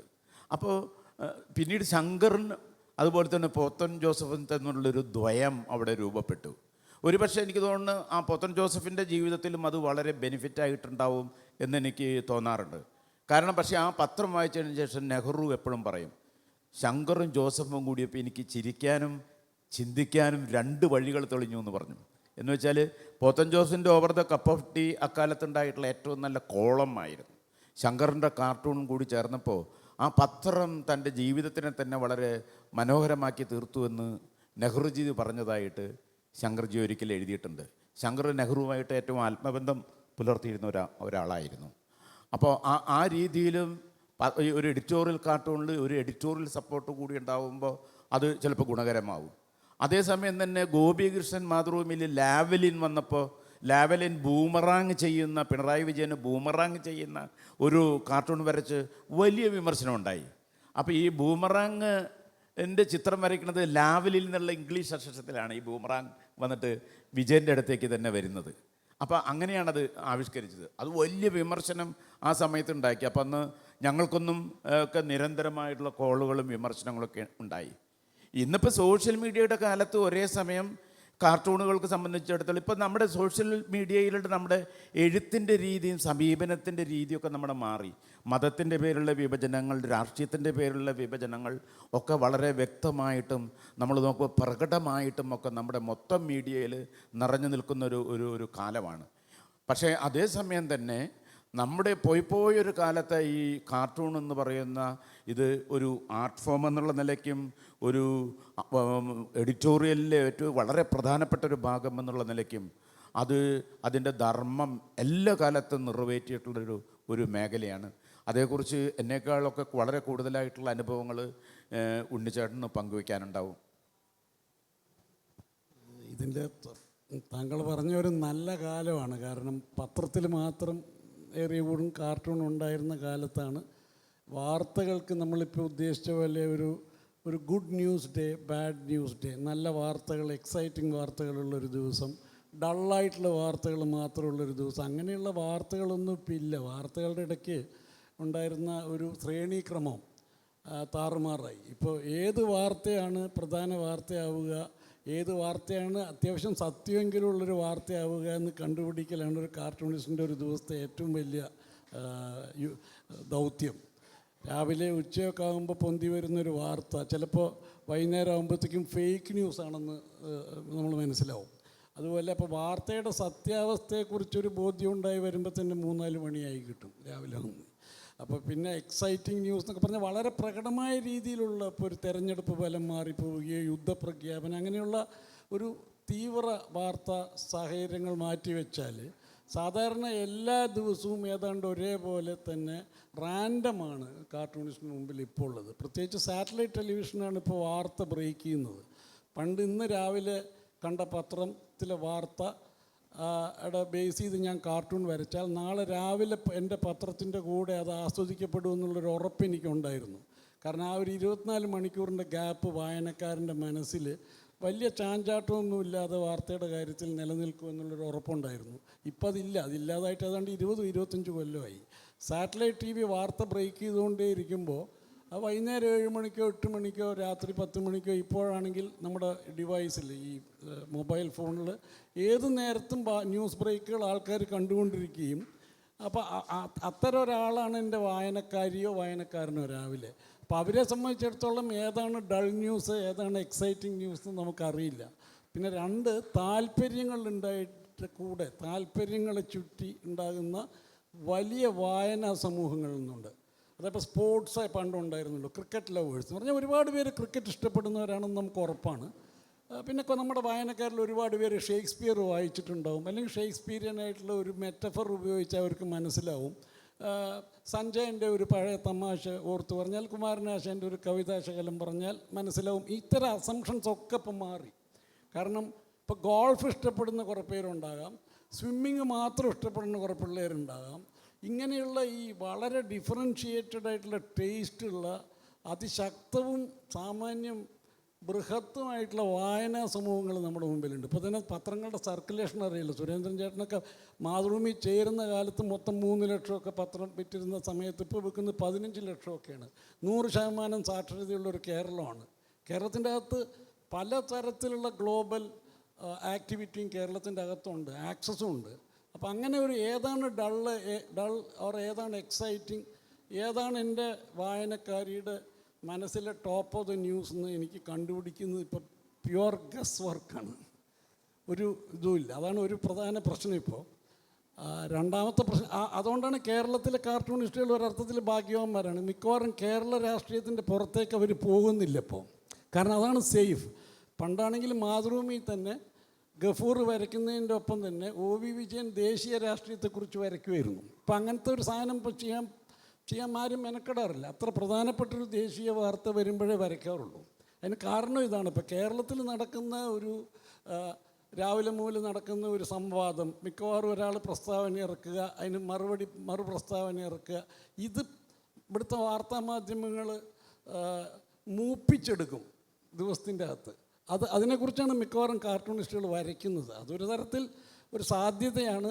അത് തുടർച്ചയായിട്ട് ചെയ്യുമ്പോൾ അതൊരു പരിമിതിയുമാണ്. അപ്പം നമ്മുടെ കേരള കാർട്ടൂണുകളുടെ ലോകം ചുരുങ്ങിയതായിട്ട് നമുക്ക് കാണാം. ഇപ്പോൾ പണ്ടൊക്കെ ആണെങ്കിൽ യുക്രൈൻ പോലൊരു യുദ്ധം ഉണ്ടായാൽ കേരളത്തിലെ കാർട്ടൂണിസ്റ്റുകൾ യുദ്ധം എന്ന ആ ഒരു പ്രമേയത്തെക്കുറിച്ച് ഒരുപാട് കാർട്ടൂണുകൾ വരയ്ക്കുമായിരുന്നു ദേശീയ തലത്തിലും. ഇപ്പം 2 കുറവാണ്. പിന്നീട് ഇവിടെ ഗസയിലെ യുദ്ധം വന്നപ്പോൾ നമ്മളെ കുറച്ചുകൂടി നേരിട്ട് സ്പർശിക്കുന്ന ഒരു ഇഷ്യൂ ആയതുകൊണ്ട് ഇതിലും കൂടുതൽ കാർട്ടൂണുകൾ കാണേണ്ടതായിരുന്നു, കാണുന്നില്ല. അപ്പോൾ യുദ്ധം പോലൊരു കാര്യത്തെക്കുറിച്ച് പോലും തികച്ചും പ്രാദേശികമായ താല്പര്യങ്ങൾക്കപ്പുറം ഒരു താല്പര്യം എൻ്റെ വായനക്കാരനോ വായനക്കാരിക്കോ ഉണ്ടോ എന്നുള്ള ഉറപ്പില്ലാത്തതുകൊണ്ടാണ് വരയ്ക്കാത്തത്. അപ്പം ഇങ്ങനെ ഒരു എഡിറ്റോറിയൽ കെയോസ് ഉണ്ട് ഇപ്പോൾ. അതിൻ്റെ അകത്താണ് ഇപ്പോൾ നമ്മൾ ഓപ്പറേറ്റ് ചെയ്യുന്നത്. അതൊരു ചാലഞ്ചാണ്, പ്രൊഫഷണൽ ചാലഞ്ചാണ്. അത് നമ്മൾ സഹിച്ചേ പറ്റൂ. നമ്മൾ വിചാരിച്ചാൽ മാറ്റാൻ പറ്റില്ല. ആ സമയത്തൊക്കെയാണ് ഇപ്പോൾ എനിക്കൊക്കെ ഉള്ള അഡ്വാൻറ്റേജ്. താങ്കൾ പറഞ്ഞ പോലെ താങ്കൾ ചേർന്ന മാതൃഭൂമി പോലത്തെ ഒരു പത്രത്തിലാണ് ഞാൻ ഇപ്പോഴും ജോലി ചെയ്യുന്നത്. കാരണം ഇന്ത്യൻ എക്സ്പ്രസ് ആണ്. അതിന് ശക്തമായ ഒരു ന്യൂസ് റൂമുണ്ട്, ശക്തമായ ഒരു എഡിറ്റോറിയൽ ഫിൽറ്ററിങ് ഉണ്ട്. അപ്പം അതിൻ്റെ അകത്തപ്പോൾ എനിക്ക് ധൈര്യമായിട്ട് വരയ്ക്കാം. കാരണം അത് മൊത്തം ആ ന്യൂസ് റൂം എനിക്ക് ആശയങ്ങൾ തരാനല്ല അവരുടെ പണി. നമുക്കുള്ള ബാക്കപ്പ്, നമ്മൾ എന്തെങ്കിലും തെറ്റിപ്പോയാൽ തിരുത്താൻ, വാർത്ത മാറിയാൽ സമയത്തിന് അലർട്ട് ചെയ്യാൻ ഒക്കെ ഒരു ന്യൂസ് റൂമുണ്ട്. അതൊരു വലിയ ബാക്കിംഗ് ആണ് കാർട്ടൂണിസ്റ്റിന്. പക്ഷെ ഇത് എത്ര കാലം ഉണ്ടാവുമെന്ന് എനിക്കറിയില്ല. അതിലൊരു വ്യത്യാസം ഇന്നത്തെ പത്രപ്രവർത്തനത്തിന് സ്വാഭാവികമായിട്ടും ഉണ്ടായിട്ടുണ്ടെന്ന് വിശ്വസിക്കുന്ന ഒരാളാണ് ഞാൻ. കാരണം പണ്ട് പത്രാധിപന്മാരുടെ പേരിലാണ് പത്രം പോലും അറിയപ്പെട്ടിരുന്നൊരു കാലം ഉണ്ടായിരുന്നു. ഇപ്പോൾ പല പത്രങ്ങളുടെയും പത്രാധിപരാരാണെന്ന് നമുക്കറിയില്ല. പത്രാധിപരില്ലാത്തൊരു കാലത്തേക്ക് പത്രങ്ങൾ സഞ്ചരിക്കുന്നുണ്ട് എന്നാണ് എനിക്ക് തോന്നുന്നത്. അപ്പോൾ അതുകൊണ്ട് ഈ ഫിൽറ്ററിങ് എന്ന് പറയുന്നത് വളരെ പ്രധാനമാണ്. ഫിൽറ്ററിങ് ഇപ്പോൾ ചെയ്യുന്നത് എഡിറ്റർമാരല്ല. അവിടെയാണ് അതിൻ്റെ വലിയൊരു സങ്കീർണമായിട്ടുള്ള ഇത് പൊതുധാരാ മാധ്യമങ്ങളുടെ കാര്യമാണ് ഞാൻ പറഞ്ഞു വരുന്നത്. ആ ഫിൽറ്ററിങ് ഇപ്പോൾ വേണ്ട പോലെ നമുക്ക് നടക്കുന്നില്ല. പക്ഷെ നമുക്ക് ഒരു കാർട്ടൂൺ നമ്മുടെ മുമ്പ് ഇപ്പോൾ RK ലക്ഷ്മണൻ ഈ കോൺഗ്രസിൻ്റെ ഉള്ളിലെ ഏറ്റവും വലിയ ആജ്ഞരായിട്ടുള്ള മനുഷ്യരുടെ കാലം. കാരണം കോൺഗ്രസിൻ്റെ ചരിത്രവും അതിൻ്റെ സംസ്കാരവും സ്വാതന്ത്ര്യത്തിലും ഒക്കെ വഹിച്ച പങ്കുവഹിക്കാതെ അതിൻ്റെ പിൻവാതിലിലൂടെ കയറി അധികാര സ്ഥാനങ്ങളിലേക്ക് എത്തുന്ന ആളുകളെ കുറിച്ചിട്ട് RK ലക്ഷ്മൺ ഒരു വലിയ കാർട്ടൂൺ വരച്ചിട്ടുണ്ട്. അപ്പോൾ ആ കാർട്ടൂണിൽ അത് മന്ത്രി ആയിട്ട് സത്യപ്രതിജ്ഞ ചെയ്തതിന് ശേഷം ഈ വലിയ ഗാന്ധിജിയുടെ പടത്തിൻ്റെ താഴെ എഴുതിയ ഗാന്ധിജിയുടെ പേര് നോക്കിയിട്ട് ആരാണെന്നൊരു മന്ത്രി നോക്കുകയാണ്, കോൺഗ്രസ് മന്ത്രി നോക്കുക, ഗാന്ധിജിയുടെ ഒരു വലിയ ചിത്രം. അപ്പോൾ ആ ചിത്രം നോക്കിയിട്ട് ഈ മന്ത്രി ബാക്കി സത്യപ്രതിജ്ഞയൊക്കെ നിർവഹിച്ചു കഴിഞ്ഞു. അത് കഴിഞ്ഞ് ഈ പഹയൻ ആരാണ് എന്ന് ഈ കഥാപാത്രം മന്ത്രി താഴെ നിന്ന് നോക്കുന്നൊരു ചിത്രമാണ് RK ലക്ഷ്മൺ വരച്ചത്. ഒരുപക്ഷെ ആ ചിത്രം അത് ഒരു എഡിറ്റോറിയൽ എഴുതുന്നതിനേക്കാൾ, അല്ലെങ്കിൽ നിങ്ങൾ ലീഡർ പേജിൽ ഒരു ആർട്ടിക്കിൾ എഴുതുന്നതിനേക്കാൾ ശക്തവും വാചാലവുമാണ്. അതൊരു വലിയ സന്ദേശം അതിന് നൽകാനുണ്ട് സമൂഹത്തോട്. അപ്പോൾ ഒരേ സമയം അത് ആ സന്ദേശം നിർവഹിക്കുകയും അത് നമ്മളെ അറിയിക്കേണ്ട രീതിയിൽ നമ്മളെ അറിയിക്കുകയും അത് ഇന്നിപ്പോൾ ഉണ്ണിച്ചേട്ടൻ പറഞ്ഞ പോലെ ഒരു ഖാവോസ് ആയിട്ടുള്ളൊരു സിറ്റുവേഷനിലൊരു ഘടനയിൽ അത് നമ്മളെ തന്നെ ചോദ്യം ചെയ്യുന്നൊരു കാലമുണ്ട്. അപ്പോൾ ആ ഒരു കാലത്താണ് നമ്മൾ ജീവിക്കുന്നത്. ഞാൻ കഴിഞ്ഞ ദിവസം മാതൃഭൂമിയുടെ പത്രത്തിൽ പറഞ്ഞു, നമുക്ക് ഏറ്റവും പ്രധാനപ്പെട്ട വലിയ ദുരന്തങ്ങൾ അല്ലെങ്കിൽ യുദ്ധം പോലുള്ള സംഭവങ്ങൾ ഇതൊക്കെ നമ്മുടെ മുമ്പിലേക്ക് വരുമ്പോൾ സ്വാഭാവികമായിട്ടും കാർട്ടൂണിസ്റ്റുകൾ എന്ത് ചെയ്യുന്നു എന്ന് നമ്മൾ സാധാരണ ഇതിൽ ചോദിക്കാറുണ്ട്. പക്ഷേ കഴിഞ്ഞ ദിവസം ഞാൻ മാതൃഭൂമി പത്രത്തിൽ എൻ്റെ ഒരു സഹപ്രവർത്തകൻ തന്നെ എനിക്ക് ഒരു 1-ാം പേജ് എടുത്ത് തരികയുണ്ടായി. ആ 1-ാം പേജിൽ ഒരു ഭാഗത്ത് പൊളിക്കും എന്നായിരുന്നു ഒരു ഹെഡിങ്, വേറൊരു ഭാഗത്ത് എന്തായിരുന്നു കുളിക്കുന്ന അങ്ങനെ എന്തോ ഒരു ഹെഡിങ്, വേറൊരു ഭാഗത്ത് എന്തോ ആ രീതിയിൽ ഒരു 4 ഹെഡിങ്ങിൽ ഒരു പത്രം വന്നു. മെയിൻ സ്റ്റോറി ഇല്ല പത്രത്തിൻ്റെ 1-ാം പേജിൽ, മെയിൻ സ്റ്റോറി എല്ലാം ഉള്ളിലുണ്ട്. വാസ്തവത്തിൽ അത് വന്നപ്പോൾ ഞാൻ പറഞ്ഞു, ഇത് നമ്മൾ വായനക്കാരെ പരിഹസിക്കുന്നതിന് തുല്യമാണ്. കാരണം ഒരു കാർട്ടൂൺ പോലും അന്നത്തെ ദിവസത്തെ ഒരു കാർട്ടൂൺ പോലും അതിൻ്റെ ഉള്ളിലേക്കിട്ട് ആ കാർട്ടൂൺ പോലും അന്നത്തെ പ്രധാനപ്പെട്ട വാർത്തയെ സൂചിപ്പിക്കുന്നതാണ്. അപ്പോൾ ഈ പ്രയോറിറ്റി ബേസിസൊക്കെ മാറിപ്പോയിട്ട് ഇപ്പോൾ പത്രങ്ങളൊക്കെ ഈ അവരുടെ ഒരു ആ കമ്മിറ്റ്മെൻറ്റിൽ നിന്നത് പതുക്കെ പ്രതിബദ്ധതയിൽ നിന്നതൊക്കെ മാറി അത് വളരെ പെട്ടെന്ന് ചില നമ്മൾ പറയുക ഒരു ടോർച്ച് ലൈറ്റ് അടിക്കുന്ന പോലെ ചില കാര്യങ്ങൾ കാണിച്ച് വായനക്കാരെ ആകർഷിക്കാൻ പോകുന്ന രീതിയിലുള്ള ഒരു ജേർണലിസ്റ്റിൻ്റെ ഉള്ളിലുള്ള ഒരു സെൻസേഷണലിസം അതിൻ്റെ ഉള്ളിൽ വന്നിട്ടുണ്ട്. അതേസമയം തന്നെ നമ്മുടെ ഇതിപ്പോൾ സ്ട്രിപ്പ് കാർട്ടൂണായാലും പോക്കറ്റ് കാർട്ടൂണായാലും ഈ കാർട്ടൂണുകൾ ഇന്നത്തെ കാലത്ത് പോലും ഇന്നതിൽ കൂടുതൽ സംസാരിക്കാനുണ്ട്, കൂടുതൽ വരയ്ക്കാനുണ്ടെന്ന് പറയുന്ന ഒരാളാണ് ഞാൻ വാസ്തവത്തിൽ. പക്ഷേ ഇന്നത്തെ ഈ സങ്കീർണമായിട്ടുള്ള മുഖ്യധാരാ മാധ്യമങ്ങളിൽ വന്നിട്ടുള്ള ഇത് കടുത്ത പലതരത്തിലുള്ള നിയന്ത്രണങ്ങൾ, ഇപ്പോൾ പത്രങ്ങളുടെയൊക്കെ അവരുടെ ഒരു എഡിറ്റോറിയൽ പോളിസിയിലൊക്കെ വളരെ നിഴൽ പോലെ നിയന്ത്രിക്കുന്ന ഒരു സാഹചര്യം ഉണ്ടായിട്ടുണ്ടെന്നുള്ളത് സത്യമാണത്. കാരണം എനിക്കറിയാം, ഇന്ത്യയിലെ തന്നെ ഒരു പ്രമുഖമായിട്ടുള്ളൊരു പത്രം വളരെ കൃത്യമായിട്ട് അവർ ഒരു രാഷ്ട്രീയ ദർശനത്തിൻ്റെ ഭാഗമായിട്ട് അവരൊരു മെയിൻ സ്റ്റോറി എഴുതിയപ്പോൾ പിറ്റേ ദിവസം അവിടെ മറ്റേ നമ്മുടെ EDയുടെ ഡയറക്ടറേറ്റിലെ ഉദ്യോഗസ്ഥന്മാർ വന്ന് പരിശോധന നടത്തിയ സംഭവം ഈ അടുത്ത കാലത്താണ് ഉണ്ടായത്. അപ്പോൾ ഇത് നമ്മുടെ ഇന്ത്യയിലെ മീഡിയയുടെ മീതെ ഒരു വലിയ നിഴൽ പോലെ ഇതുണ്ട്. ഇപ്പം നമ്മുടെ പ്രധാനമന്ത്രി നമ്മൾ എന്ത് പറഞ്ഞാലും അദ്ദേഹം അധികാരത്തിലേറ്റതിന് ശേഷം ഒരു പത്രസമ്മേളനം പോലും അദ്ദേഹം ഇന്നുവരെ നടത്തിയിട്ടില്ല. ഒരു പത്രസമ്മേളനം പോലും അദ്ദേഹം ഇന്നുവരെ നടത്തിയിട്ടില്ല. അദ്ദേഹം നടത്തിയ ഏക പത്രസമ്മേളനം അമേരിക്കയിലാണ് അദ്ദേഹം നടത്തിയത്. ഇപ്പോൾ കഴിഞ്ഞ ദിവസം അത് ഒരാളെന്നെ ഓർമ്മിപ്പിക്കേണ്ടായി, 4 കൊല്ലവും 3 മാസവും 27 ദിവസവുമായി നമ്മൾ പത്രക്കാർ, ഡൽഹിയിലെ പത്രക്കാർ പ്രധാനമന്ത്രിയെ കണ്ടിട്ടില്ല എന്ന് പറഞ്ഞ് ഒരു പത്രലേഖകൻ തന്നെ എഴുതുകയുണ്ടായി. അപ്പോൾ ഈ ഒരു നമ്മൾ അടിച്ചേൽപ്പിക്കുന്ന നിയന്ത്രണമല്ല അത്, പക്ഷേ നമ്മൾ വിചാരിക്കുന്നത് പോലെ ഒരു അദൃശ്യമായിട്ടുള്ള നിയന്ത്രണം എന്ന് അതിൻ്റെ ഭാഗത്തുണ്ട്. അതുകൊണ്ട് സ്വതന്ത്രവും അതുപോലെ തന്നെ വളരെ നീതിയുക്തവുമായിട്ടുള്ള രീതിയിലുള്ള ഒരു ആവിഷ്കാരത്തിനുള്ള സാധ്യതകൾ നമ്മുടെ സമൂഹത്തിൽ വളരെ കുറഞ്ഞു വരികയാണെന്നാണ് എൻ്റെ അഭിപ്രായം. സുധീർനാഥിലേക്ക്. ബഹുമാനപ്പെട്ട അധ്യക്ഷൻ സുരേന്ദ്രേട്ടൻ പറഞ്ഞത് വാർത്തകൾ ഫിൽട്ടർ ചെയ്യപ്പെടുന്നത് എനിക്ക് തോന്നുന്നു ഒരു പത്രവുമായി ബന്ധപ്പെട്ടൊക്കെ പ്രവർത്തിക്കുന്ന ഇതുകൊണ്ട് നേരത്തെ പറഞ്ഞ ഒരു കാര്യത്തിൽ ഞാൻ പിന്തുണയ്ക്കുന്നു. പത്രാധിപർക്കല്ല ഇപ്പോൾ വാർത്തകൾ നിയന്ത്രിക്കുന്നത്, മാനേജ്മെൻറ്റാണ് വാർത്തകൾ നിയന്ത്രിക്കുന്നത്. കൃത്യമായി ഫിൽട്ടർ ചെയ്തുകൊണ്ടാണ് പത്രത്തിൻ്റെ ഡെസ്കുകളിലേക്ക് വാർത്തകൾ വരുന്നത്. ഏത് തരത്തിൽ ഏത് ആംഗിളിൽ ഒരു വാർത്ത പോകണം എന്ന് കൃത്യമായി മാനേജ്മെൻറ്റിൻ്റെ നിർദ്ദേശപ്രകാരമാണ് ഇപ്പോൾ പല പത്രാധിപരും പ്രവർത്തിക്കുന്നത്, പത്രപ്രവർത്തകർ പ്രവർത്തിക്കുന്നത്. അതിനൊപ്പം പല കാർട്ടൂണിസ്റ്റുകൾക്കും നിൽക്കേണ്ടി വരുന്നുണ്ട്. അത് നിൽക്കാതെ സ്വന്തം നിലയിൽ കാർട്ടൂൺ വരയ്ക്കാൻ ഉണ്ണിയേട്ടനെ പോലെയുള്ളവർക്ക് സാധിക്കുന്നു എന്നുള്ളതിൽ നമുക്ക് അഭിമാനിക്കാം. കാരണം ഇന്ത്യയിൽ വളരെ ചുരുക്കം പത്രങ്ങൾ മാത്രമാണ് തൻ്റെ ഇടത്തോടു കൂടി എഡിറ്റോറിയലുകൾ എഴുതുകയും വാർത്തകൾ പ്രസിദ്ധീകരിക്കുകയും ചെയ്യുന്നത്. അത്തരത്തിൽ പ്രസിദ്ധീകരിക്കുന്ന മാധ്യമങ്ങൾക്ക് ഒരുപാട് വിലക്കുകൾ, ഒരുപാട് ബുദ്ധിമുട്ടുകൾ സാമ്പത്തികമായും മറ്റും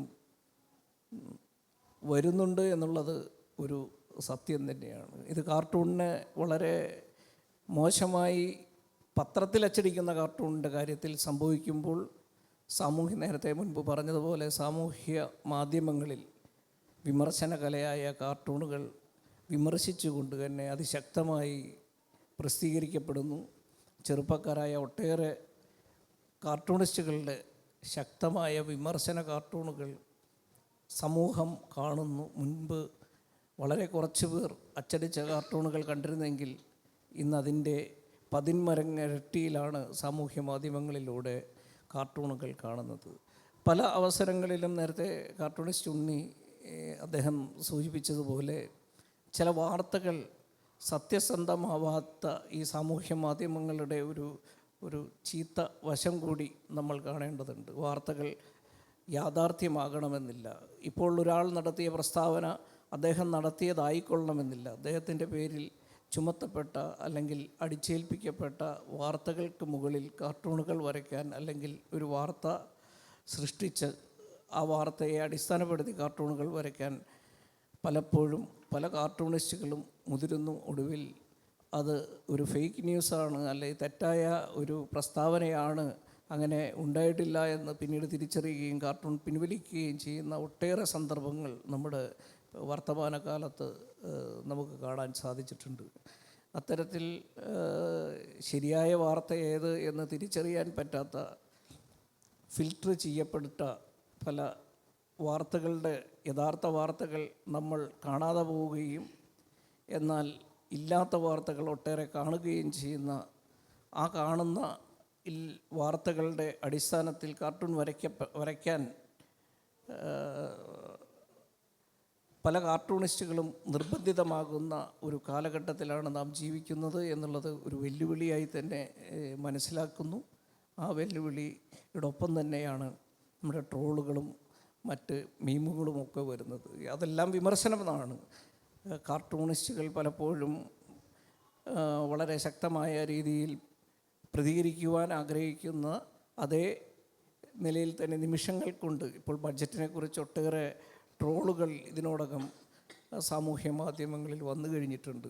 അപ്പോൾ അതിനെ കവച്ച് വെക്കുന്ന കാർട്ടൂണുകൾ വരയ്ക്കേണ്ടിയിരിക്കുന്നു എന്നുള്ളത് കാർട്ടൂണിസ്റ്റുകളെ സംബന്ധിച്ചുള്ള ഒരു വലിയ വെല്ലുവിളിയാണ്. അത്തരം വെല്ലുവിളികൾ അതിജീവിക്കുന്ന വ്യക്തികളെയാണ് മികച്ച കാർട്ടൂണിസ്റ്റുകളായി നാം ഇന്ന് അംഗീകരിക്കുന്നത് എന്നുള്ളത് കൊണ്ട് തന്നെ ഇന്ന് അംഗീകാരം നേടുന്ന കാർട്ടൂണിസ്റ്റുകൾ വളരെ ശക്തരായ കാർട്ടൂണിസ്റ്റുകൾ തന്നെയാണെന്നാണ് എനിക്ക് പറയാനുള്ളത്. ഉണ്ണികൃഷ്ണൻ,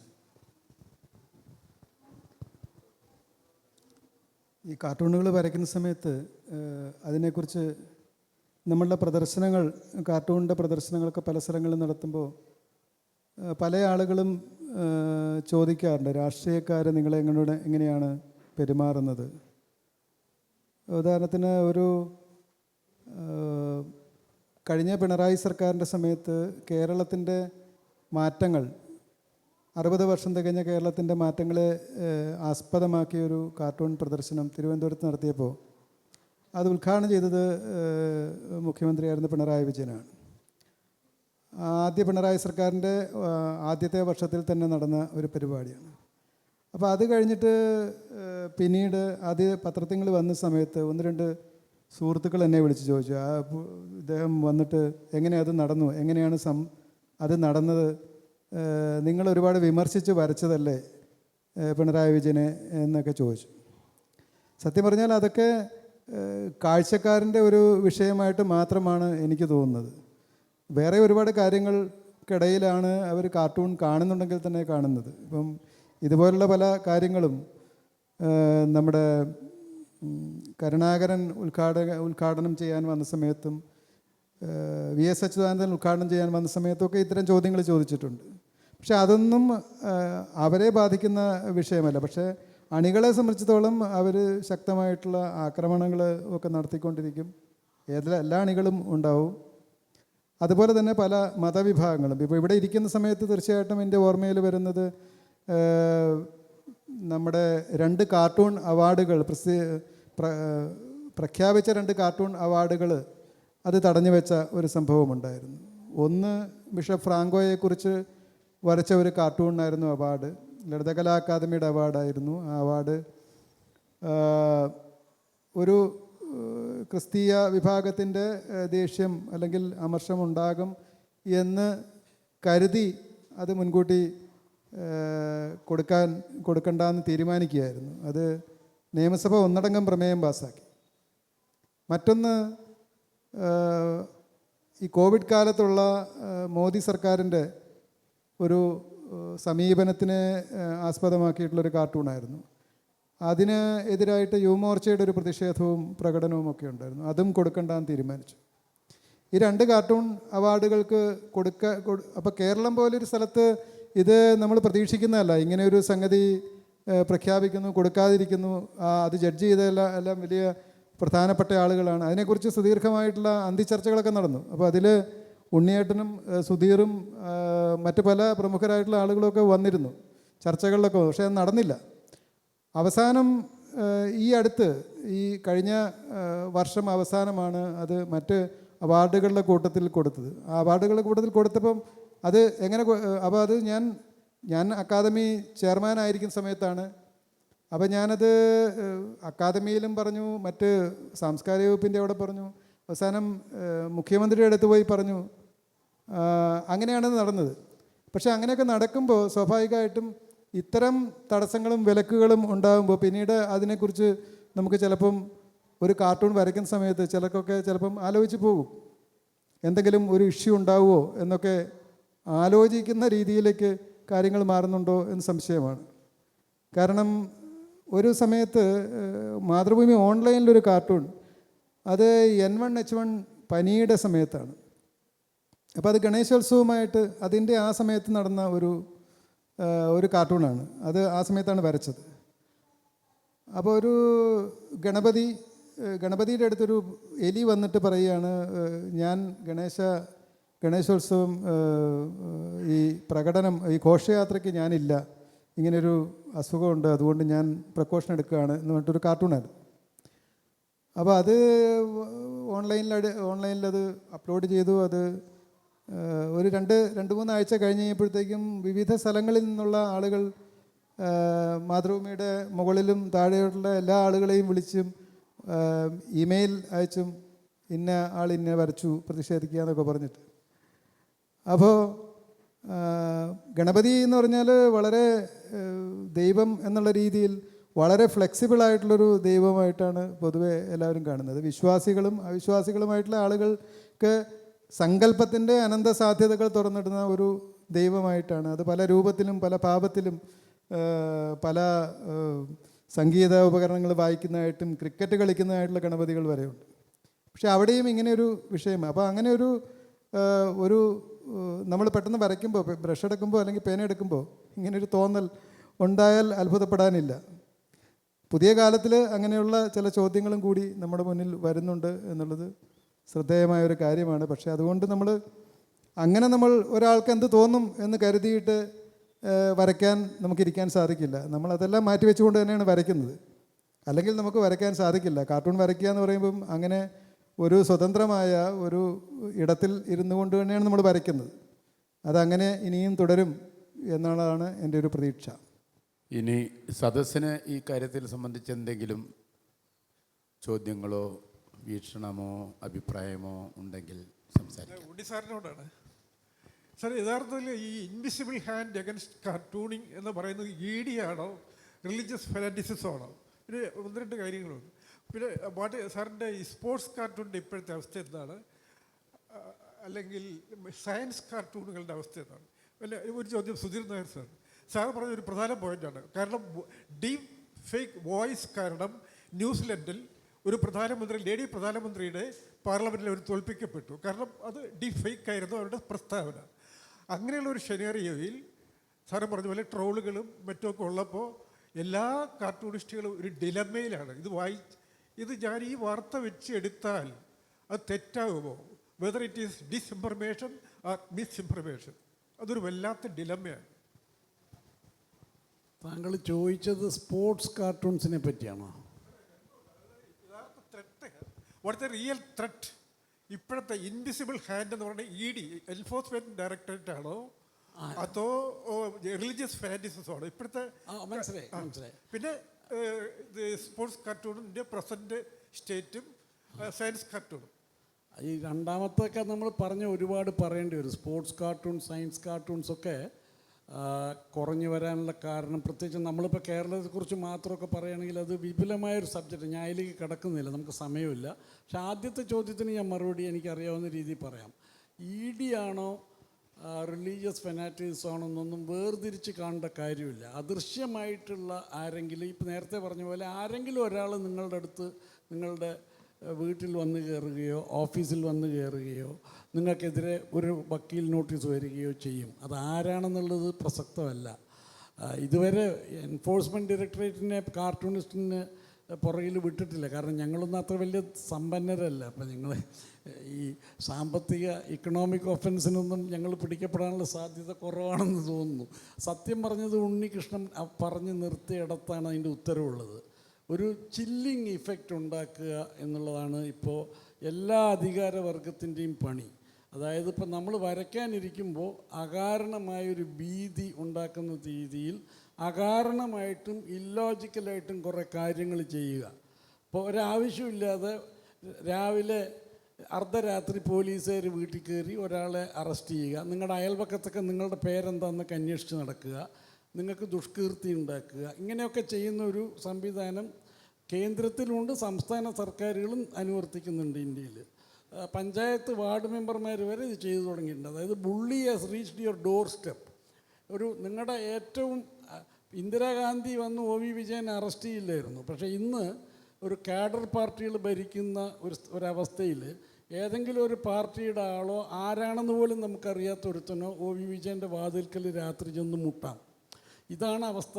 ഇങ്ങനെ ഒരു ഭയം ഉണ്ടാക്കുകയും കോടതിയിലേക്ക് പോകാനോ നമുക്ക് നിയമപരമായിട്ട് അതിനോട് പ്രതിരോധിക്കാനോ പ്രതികരിക്കാനോ ഉള്ള അവസരം കിട്ടുന്നതിന് മുമ്പ് പ്രോസസ് ബിക്കംസ് പണിഷ്മെൻ്റ് എന്ന് പറഞ്ഞ പോലെ നമ്മളെ ശിക്ഷിക്കാനോ ഉപദ്രവിക്കാനോ ഉള്ള കഴിവ്, ഞാൻ പറയുന്നത് ഫസ്റ്റ് സ്ട്രൈക്കിനുള്ള അധികാരികളുടെ കഴിവ് വളരെ കൂടിയ കാലമാണ്. അത് ED ആണോ റിലീജിയസ് ഫെനാറ്റിസം ആണോ കാഡർ പാർട്ടികളാണെന്നൊന്നും നമ്മൾ ആലോചിക്കേണ്ട കാര്യമില്ല. ഉണ്ണികൃഷ്ണൻ പറഞ്ഞിടത്താ കറക്റ്റ്. ഇതിനൊരു ചില്ലിങ് ഇഫക്റ്റ് എന്നാണ് ജസ്റ്റിസ് രോഹിൻടൺ നരിമാനൊക്കെ വിളിക്കുന്നത്. They are talking about A chilling doctrine ഇപ്പോൾ സുപ്രീം കോർട്ടിൽ. അപ്പോൾ സെൻസർഷിപ്പിനെതിരെ അല്ല. അപ്പോൾ കോടതി വേണമെങ്കിൽ ഇനി നമ്മളത് മുന്നോട്ട് കൊണ്ടുപോയാൽ, ഒരു നിയമപരമായ ഒരു യുദ്ധം മുന്നോട്ട് കൊണ്ടുപോയാൽ കോടതി ചില്ലിങ് ഇഫക്റ്റിനെ തന്നെ അവർ പരിഗണിക്കുമെന്ന് എനിക്ക് തോന്നുന്നു. അങ്ങനെ ഒരു സാധനമുണ്ട്. അതാണ് അതിൽ യഥാർത്ഥ പ്രശ്നം. ഫേക്ക് ന്യൂസിനെ കുറിച്ച് ഞാൻ പറഞ്ഞത് ഇതിൻ്റെ അപ്പുറത്തേക്ക് നമ്മൾ എത്തിപ്പെട്ടിരിക്കുകയാണ്. ഇപ്പോൾ യഥാർത്ഥത്തിൽ ഒരു രാഷ്ട്രീയ നേതാവിനെ AI ടെക്നോളജി ഉപയോഗിച്ച് രൂപം കൊടുക്കുകയും അവരുടെ അതേ ശബ്ദത്തിൽ തന്നെ ഒരു പ്രസ്താവന ഇറക്കാൻ പറ്റുന്ന ഒരു ശാസ്ത്രം നമ്മളുടെ ഇവിടെ പുരോഗമിച്ചു കൊണ്ടിരിക്കുകയാണ്. അപ്പോൾ യഥാർത്ഥത്തിൽ ഒരു സംഭവം അദ്ദേഹം തന്നെ പറഞ്ഞതാണോ എന്നുള്ള ഒരു സംശയം, ഫാക്ട് ചെക്കിൻ്റെ ഒരു വലിയ കാലഘട്ടത്തിലാണ് നമ്മൾ പോകുന്നത്. ഇപ്പോൾ ഒരാൾ നേരിട്ട് വന്ന് നമ്മളോട് ഒരു പ്രസ്താവന നടത്തുന്ന ഒരു വീഡിയോ നമ്മൾ കണ്ടിട്ടുണ്ടെങ്കിൽ അത് അയാൾ തന്നെയാണോ എന്ന് നമ്മൾ ഫാക്ട് ചെക്ക് ചെയ്യേണ്ടുന്ന ഒരു സാഹചര്യം നിൽക്കുന്നു. ഫേക്ക് ന്യൂസിനേക്കാൾ മുകളിലാണ് അതൊക്കെ തന്നെ. തുടക്കത്തിൽ പറഞ്ഞതുപോലെ ഡോണ്ട് സ്പെയർ മീ ശങ്കർ എന്ന് ശങ്കേഴ്സ് വീക്ക്ലിയുടെ ഉദ്ഘാടന സമയത്ത് കോൺസ്റ്റിറ്റ്യൂഷൻ ക്ലബ്ബിൽ വെച്ച് നെഹ്റു നടത്തിയ ഉദ്ഘാടന പ്രസംഗത്തിലൊരു വാചകമാണ് ഡോണ്ട് സ്പെയർ മീ ശങ്കർ എന്നുള്ളത്. ഞാൻ ഇപ്പോൾ ഗ്യാൻവാപി പള്ളി പ്രശ്നം വളരെ വർത്തമാനകാലത്തിലേറെ ചർച്ച ചെയ്യപ്പെട്ട സമയത്ത് ഗ്യാൻവാപി പള്ളിയിലെ ഒരു ഫൗണ്ടനെ കുറിച്ചുള്ള വാർത്ത മാസങ്ങൾക്ക് മുമ്പ് വന്നപ്പോൾ ഒരു ടാക്സി കാറിൻ്റെ പുറകിലിരുന്ന് എൻ്റെ വീട്ടിലെ ഒരു ചെറിയ ആട്ടുകല്ല് ഫേസ്ബുക്കിൽ പോസ്റ്റ് ചെയ്തതിനെതിരെ എനിക്ക് കേസ് വരെ വന്ന ഒരു സംഭവമുണ്ടായി. നേരത്തെ ഉണ്ണിയേട്ടൻ പറഞ്ഞതുപോലെ വ്യാപകമായി ഒരു പ്രത്യേക വിഭാഗം എന്നെ അറസ്റ്റ് ചെയ്യണമെന്നാവശ്യപ്പെടുകയും സാമൂഹ്യ മാധ്യമങ്ങളിലും ചാനലുകളിലും വാർത്തകളിലുമൊക്കെ എന്നെ അറസ്റ്റ് ചെയ്യുമെന്നുള്ള വാർത്തകൾ വന്നപ്പോൾ സത്യത്തിൽ ഒരു മരവിച്ചു പോകുന്ന അല്ലെങ്കിൽ ഭയപ്പെട്ടു പോകുന്ന ഒരു സാഹചര്യത്തിലേക്ക് എത്തപ്പെടുകയുണ്ടായി. അത്തരത്തിൽ എത്തിപ്പിക്കുക എന്നത് തന്നെയാണ് അവരുടെ ലക്ഷ്യം. അത്തരം ഒരു സാഹചര്യം നമുക്ക് ചുറ്റും ഇങ്ങനെ ഭീതിപ്പെടുത്തുന്ന രീതിയിൽ ഉണ്ട് എന്നുള്ളത് ഒരു യാഥാർത്ഥ്യമാണ് എന്ന് നാം തിരിച്ചറിയേണ്ടിയിരിക്കുന്നു എന്നാണ് എനിക്ക് പറയാനുള്ളത്. സർ, ഞാൻ മധുസ് ഉണ്ണി സാറിനോടാണ് ഒരു ക്വസ്റ്റ്യൻ ചോദിക്കാനുള്ളത്. ഈ ഫേക്ക് ന്യൂസിൻ്റെ ഒരു പശ്ചാത്തലത്തിലുള്ളൊരു ചോദ്യം തന്നെയാണ്. ഫേക്ക് ന്യൂസ് എന്ന് പറയുന്നത് ഇപ്പോൾ ആ ദിവസം തന്നെയല്ല ഫേക്ക് ന്യൂസ് ആണ് എന്ന് പറഞ്ഞുകൊണ്ട് അടുത്ത ദിവസം വരുന്നത്. അപ്പോൾ അതായത് ഫേക്ക് ന്യൂസ് ഇങ്ങനെ പ്രചരിച്ചുകൊണ്ടിരിക്കുന്ന സമയത്ത് ആ ദിവസത്തെ ഫേക്ക് ന്യൂസ് ആണ് എന്ന് 2 ദിവസം കഴിഞ്ഞിട്ടുള്ള പത്രത്തിലാണ് വരുന്നത്. അതാണ് അതിൻ്റെ ഒരു ബേസ് ആയിട്ടുള്ളൊരു പ്രശ്നം. അപ്പോൾ അങ്ങനെ ഫേക്ക് ന്യൂസ് വന്നുകൊണ്ടിരിക്കുന്ന സമയത്ത് ഒരു സാമാന്യ ജനം എന്നുള്ള രീതിയിൽ ഞങ്ങളൊക്കെ അത് 2 ദിവസം കഴിഞ്ഞിട്ടാണ് അറിയുക.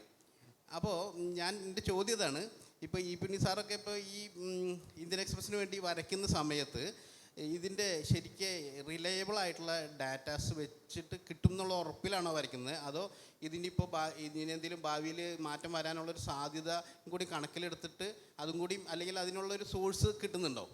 ഈ ഉദാഹരണത്തിന് ഇപ്പോൾ എഡിറ്റോറിയൽ ബോർഡൊക്കെ ഉണ്ടല്ലോ, അപ്പോൾ അതിൽ നിന്നുള്ളൊരു ഒരു റിലയബിൾ ഡാറ്റ കിട്ടിയതിന് ശേഷം മാത്രമാണോ വരയ്ക്കാൻ തുടങ്ങുന്നത്, അതോ ഇത് ഈ ഭാവിയിൽ ഇനി ഒരു ഫേക്ക് ആവും എന്നുള്ളൊരു ചിന്ത മനസ്സിലുണ്ടാകാറുണ്ടോ എന്നുള്ളതാണ് ചോദ്യം. ഈ കുറേ പരിചയം കൊണ്ട് ഒരു ഇൻസ്റ്റിങ്ക്റ്റ് നമുക്ക് ഉണ്ടാവും. അതിപ്പോൾ എല്ലാ റിപ്പോർട്ടേഴ്സിനൊക്കെ ഉണ്ടാകുന്നതാണ്. അപ്പോൾ ചിലരോട് ചോദിച്ചാൽ കിട്ടുന്നത് വാർത്ത ഒന്നുകൂടി ചെക്ക് ചെയ്യണം, തെറ്റായി അങ്ങനത്തെ ഒരു ഇൻസ്റ്റിങ്ക്റ്റ് ഇപ്പോൾ പത്രത്തിൻ്റെ കൂടെ പ്രവർത്തിച്ച് എനിക്കും ഉണ്ടാവും, ഡെസ്കുമായിട്ട് ബന്ധമുള്ളതുകൊണ്ട്. അത് വളരെ വേഗമായിട്ടുള്ളൊരു ഇൻസ്റ്റിങ്ക്റ്റാണ്. അപ്പോൾ അതിലെന്തെങ്കിലും സംശയം വന്നാൽ നമ്മളതിനെക്കുറിച്ച് വരയ്ക്കില്ല. അതാണ് omission is safer than commission.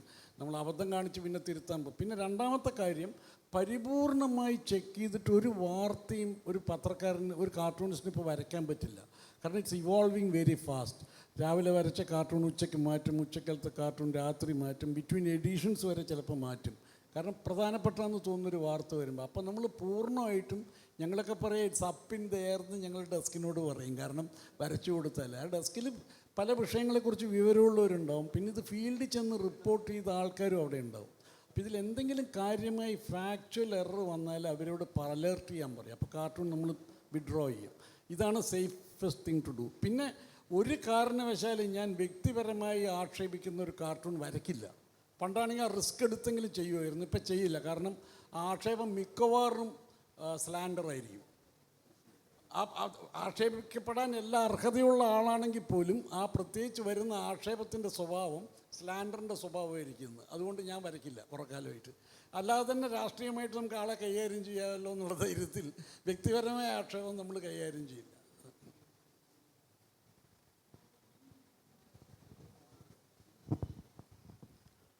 എൻ്റെ ചോദ്യം എന്ന് വെച്ചാൽ നമ്മളിപ്പോൾ ഈ ഒരു കാർട്ടൂൺസിൻ്റെ കാര്യം പറഞ്ഞു, നമ്മുടെ വേറെ വേറെ രൂപത്തിലുള്ള കാർട്ടൂൺ ഉണ്ടായിരുന്നല്ലോ, ചെറിയ മനുഷ്യൻ ലോകവും, പിന്നെ ഉണ്ണിയേട്ടൻ തന്നെ ഗ്രാഫിക് നോവൽ, പിന്നെ അത് കഴിഞ്ഞിട്ട് കുറേ വർഷം കഴിഞ്ഞിട്ടാണ് നമ്മുടെ ഇത്തിരി നേരം ബുക്ക് ഇത്തിരി ദർശനം വരുന്നത്. ഇതിൻ്റെ ഇടയ്ക്ക് രവിശങ്കറിൻ്റെ ഇല്ലസ്ട്രേറ്റീവ് വീക്കിലിൽ ഗ്രിം ഫെയറി ടേൽസ് ഉണ്ടായിരുന്നു. ആ ഒരു പിന്നെ ഇപ്പോൾ ഇപ്പോഴാണ് ഗോപാലകൃഷ്ണൻ്റെ കുറേ ഒരു 10-30 വർഷം കഴിഞ്ഞിട്ടാണ് ഗോപാലകൃഷ്ണൻ്റെ നമ്മുടെ വിചിത്ര സൂത്രം വരുന്നത്. അതിപ്പോൾ ബുക്കാക്കുന്നുണ്ടെന്ന് പറഞ്ഞു. ഇത് ഇപ്പം ചെറിയ മനുഷ്യൻ ലോകം ബുക്കാക്കി, 2 പേര് ബുക്കാക്കി. പക്ഷെ ട്രങ്കേറ്റഡ് ആയിരുന്നു. അത് 700 ഇതുള്ളത് 400 കുറച്ചിട്ടാണ്. മറ്റേത് ഇത്തിരി നേരം ബുക്ക് ഇത്തിരി ദിവസം കാർട്ടൂണായി അത് ബുക്കായി എന്ന് പറയുന്നുണ്ട്. പക്ഷെ അത് എവിടെ ഞാൻ എന്തായാലും കണ്ടിട്ടില്ല. ഉണ്ണിയേട്ടനെ ബുക്കായി എന്ന് എനിക്ക് തോന്നുന്നില്ല. പിന്നെ ഇപ്പോൾ അതപ്പോൾ വിചിത്ര സൂത്രം ബുക്കാവണം. ഈ ഒരു ജോണറിലുള്ള ആ ഒരു അത് സാമൂഹിക വിമർശനമാണ്, പൊളിറ്റിക്കലാണ്. ഇപ്പോൾ എനിക്ക് ഓർമ്മയുണ്ട് നമ്മുടെ ഇയാളുടെ ഗ്രിം ഫെയറി ടേൽസിൽ രവിശങ്കറിൻ്റെ ഒരു രാകേഷ് ശർമ്മ ഈ സ്പേസിൽ പോയപ്പോൾ 2 കഴുകന്മാർ ആകാശത്ത് കൂടെ പോവുകയാണ്. അപ്പോൾ ഒരു വടി നടുവിലുണ്ട്. അപ്പോൾ ആമ ചാടിപ്പിടിക്കുക, രാകേഷ് ശർമ്മയാണ് ഈ ആമ. ഒരവസാനം വീണ് പോവാണ്. അങ്ങനത്തെ ഒരു ജോണറല്ലേ അതൊരു സാധനം. അതെന്തെനിക്ക് അതിന് പറയാമെന്നറിയില്ല. ഞാൻ മറ്റേ ഈ ഇപ്പം ചിലതിലൊക്കെ വരുന്നുണ്ട്. ഇപ്പോൾ വനിതയിലൊക്കെ സീരിയസ് അല്ലാത്ത ഓഫ് കോഴ്സ് നല്ല റീഡബിലിറ്റി ഉള്ള നല്ല റീഡിംഗ് ഉള്ള മിസ്സസ് നായർ അതൊക്കെ വരുന്നുണ്ട്. പക്ഷേ ഏതായാലും ഈ ഒരു സീരിയസ് ടൈപ്പ് ഓഫ് ഈ ഒരു രീതിയിലുള്ള സാധനം ഇനി വരുമോ, അതോ ഇത് ആ ഒരു കാലം കഴിഞ്ഞോ? പിന്നെ ഒരു ചോദ്യം കൂടി ഉണ്ട്. കാർട്ടൂണിനെ കുറിച്ച് ഞാൻ ഉണ്ണിയേട്ടൻ നേരത്തെ ചോദിച്ചാണ്, മുമ്പ് ചോദിച്ചിട്ടുണ്ട്. ഒരു ആധികാരികമായിട്ടൊരു സീരീസ് ഉണ്ണിയേട്ടൻ ചെയ്തിരുന്നു. അത് ബുക്കാക്കാൻ ചാൻസ് വല്ലതും ഉണ്ടോ? മാതൃഭൂമിയിൽ. അത് എന്നെപ്പോലെ ചിലരത് കീറി എടുത്തു വെച്ചിട്ടുണ്ട്. പക്ഷേ അത് വന്നാൽ എത്ര നന്നായിരുന്നു. എൻ്റെ മലയാളത്തിൽ ഇങ്ങനൊരു പുസ്തകം ലോക കാർട്ടൂണിനെ കുറിച്ച് വന്നിട്ടുണ്ടെന്ന് എനിക്ക് തോന്നുന്നില്ല. അത് അത്ര ബ്യൂട്ടിഫുൾ പീസാണ്. അതൊന്ന് വന്നിരുന്നെങ്കിൽ നന്നായിരുന്നു എന്ന് മാത്രമേ കണ്ടത്. സമയം എനിക്കറിയില്ല, ഞാൻ പെട്ടെന്ന് മറുപടി പറയാം. ആദ്യം പറഞ്ഞ ഇഷ്യൂ ഇത്രയേ ഉള്ളൂ. നമുക്ക് 70കളിലും 60കളിലും സിനിമ പോലെയും സാഹിത്യം പോലെയും ഒരു മോഡേൺ മൈൻഡ് ഉണ്ടായിരുന്ന മലയാളി ഒരുപക്ഷെ ഏറ്റവും കൂടുതൽ പുറത്തേക്ക് നോക്കിയ കാലമായിരുന്നു എന്ന് എനിക്ക് തോന്നുന്നു. നമ്മളൊക്കെ അതുകൊണ്ടാണ് അരവിന്ദൻ്റെ മുകളിൽ ബോബനും മോളി അടക്കം, ബോബനും മോളിയും തൊട്ട് അരവിന്ദൻ വരെയുള്ള കോമിക് ആർട്ട് എന്നാണ് അതിന് പറയേണ്ടത്. അതിൽ ഇന്ന് നമ്മൾ പറയുന്ന ഗ്രാഫിക് നോവലിൻ്റെ ഏറ്റവും അടുത്തെത്തിയ അരവിന്ദൻ. അത് ക്രിയേറ്റിവിറ്റി കൊണ്ട് മാത്രം നടന്നതാണ്. ഗ്രാഫിക് നോവൽ എന്നുള്ള പദം തന്നെ 84 ന്യൂയോർക്കിൽ കോയിൻ ചെയ്ത പദമാണ്. അരവിന്ദൻ 73 നിർത്തി. 13 കൊല്ലം, 61 to 73, 74, 13 വർഷമാണ് വരച്ചത്. അങ്ങനെയുള്ളൊരു ക്രിയേറ്റീവ് ലീപ്പ് നമുക്ക് പ്രെഡിക്റ്റ് ചെയ്യാൻ പറ്റില്ലല്ലോ. ഏതെങ്കിലും കാലത്തുണ്ടാവും, ചില കാലത്തുണ്ടാവില്ല. അത് നമുക്ക് മാറ്റി വയ്ക്കാം. പക്ഷേ പൊതുവെ പത്രാധിപരുടെ അസാന്നിധ്യം നമ്മുടെ പ്രസിദ്ധീകരണങ്ങളിലുള്ളതുണ്ടെന്ന് എനിക്ക് തോന്നുന്നു. കാരണം NBA പോലൊരു പത്രം ഇങ്ങനെ പറയുന്നത് ശരിയല്ലെങ്കിൽ പോലും കാർട്ടൂണിന് ഒരു വേണ്ടത്ര ശ്രദ്ധയോടെ ഇന്നത്തെ കാലത്ത് കാർട്ടൂണിനെ നോക്കിയാൽ താങ്കൾ ഉദ്ദേശിച്ച രീതിയിലുള്ള എല്ലാ കാർട്ടൂണും ലോകത്ത് വളർന്നുകൊണ്ടിരിക്കുന്ന കാലമാണ്. പുലിറ്റ്സർ പ്രൈസ് പോലും സ്ട്രിപ്പ് കാർട്ടൂണിന് കിട്ടാൻ തുടങ്ങിയിട്ട് കാലം കുറേയായി. കഴിഞ്ഞ തവണ ഒരു ഗ്രാഫിക് നോവലിനാണ് ജേർണലിസ്റ്റിൻ്റെ പുലിറ്റ്സർ പ്രൈസ് കിട്ടിയത്. കാർട്ടൂണിനല്ല, ഒരു ഗ്രാഫിക് സീരീസിനാണ്. ഗ്രാഫിക് റിപ്പോർട്ടേഴ്സ് എന്ന് പറഞ്ഞൊരു സാധനം പത്രങ്ങൾ റെഗുലറായിട്ട് ഉപയോഗിക്കുന്നുണ്ട്. എഴുതിയും വരയ്ക്കുകയും ചെയ്യുന്ന ഉണ്ണികൃഷ്ണനെ കൊണ്ടൊക്കെ മാതൃഭൂമിയുടെ പത്രാധിപർക്ക് അത് വളരെ സരളമായിട്ട് ചെയ്യിപ്പിക്കാവുന്നതേ ഉള്ളൂ. ചെയ്യുന്നില്ല. These are unexplored areas which കേരളത്തിലെ എഡിറ്റർമാർ, പ്രത്യേകിച്ച് ജേർണലിസ്റ്റ് സ്റ്റുഡൻസൊക്കെ ഇവിടെ ഉണ്ടെങ്കിൽ അവരത് അതിനെപ്പറ്റി ആലോചിക്കണം. അതാണ് ഒരു വഴി. പിന്നെ ലോകത്ത് ഇതൊക്കെ നമ്മൾ നെറ്റിൽ കാണുന്നതുകൊണ്ട് പുതിയ കുട്ടികൾ അവിടത്തേക്കൊക്കെ എത്തും. അങ്ങനെ എത്തിയൊരു ഉദാഹരണമാണ് ഗോപാലകൃഷ്ണൻ്റെ മകൻ നിരഞ്ജൻ. അവിടെ എത്തിയിട്ട് ഗോപാലകൃഷ്ണന് വേണ്ടി വരയ്ക്കുകയും അവരൊരു വിചിത്ര സൂത്രം എന്ന് പറഞ്ഞൊരു കോമിക് ബുക്ക് വളരെ കാലം കഴിഞ്ഞ് മലയാളത്തിൽ ഇറങ്ങുകയും ചെയ്യുന്നത്. അതുണ്ടാവുമായിരിക്കും. പിന്നെ ഞാൻ എഴുതിയ സാധനം സംഗ്രഹിച്ചിറക്കാനുള്ളൊരു പ്രധാന പ്രശ്നം കോപ്പി റൈറ്റ് ഇഷ്യൂ ആണ്. കാർട്ടൂൺസ് റീപ്രൊഡ്യൂസ് ചെയ്യണം. അതിൽ പുസ്തകത്തിൽ റീപ്രൊഡ്യൂസ് ചെയ്യുമ്പോൾ റെസിസ്റ്റൻസ് കൂടും. മാതൃഭൂമിയുടെ കോളമായിട്ട് വരുമ്പോൾ വലിയ കുഴപ്പമില്ലാതെ കൊണ്ടു നടന്നു നമ്മൾ കുറച്ച് കാലത്തേക്ക്. അതാണ് ഇഷ്യൂ. നമുക്ക് ഒരു ചെറിയ ക്വസ്റ്റ്യൻ കൂടി സാർ. എക്സ്റ്റേണലി ഉള്ള ഈ ചില്ലിങ് ഇഫക്റ്റിനെ കുറിച്ചും അല്ലെങ്കിൽ അങ്ങനെയുള്ള റെസ്ട്രിക്ഷൻസിനെ കുറിച്ചൊക്കെ പറഞ്ഞു.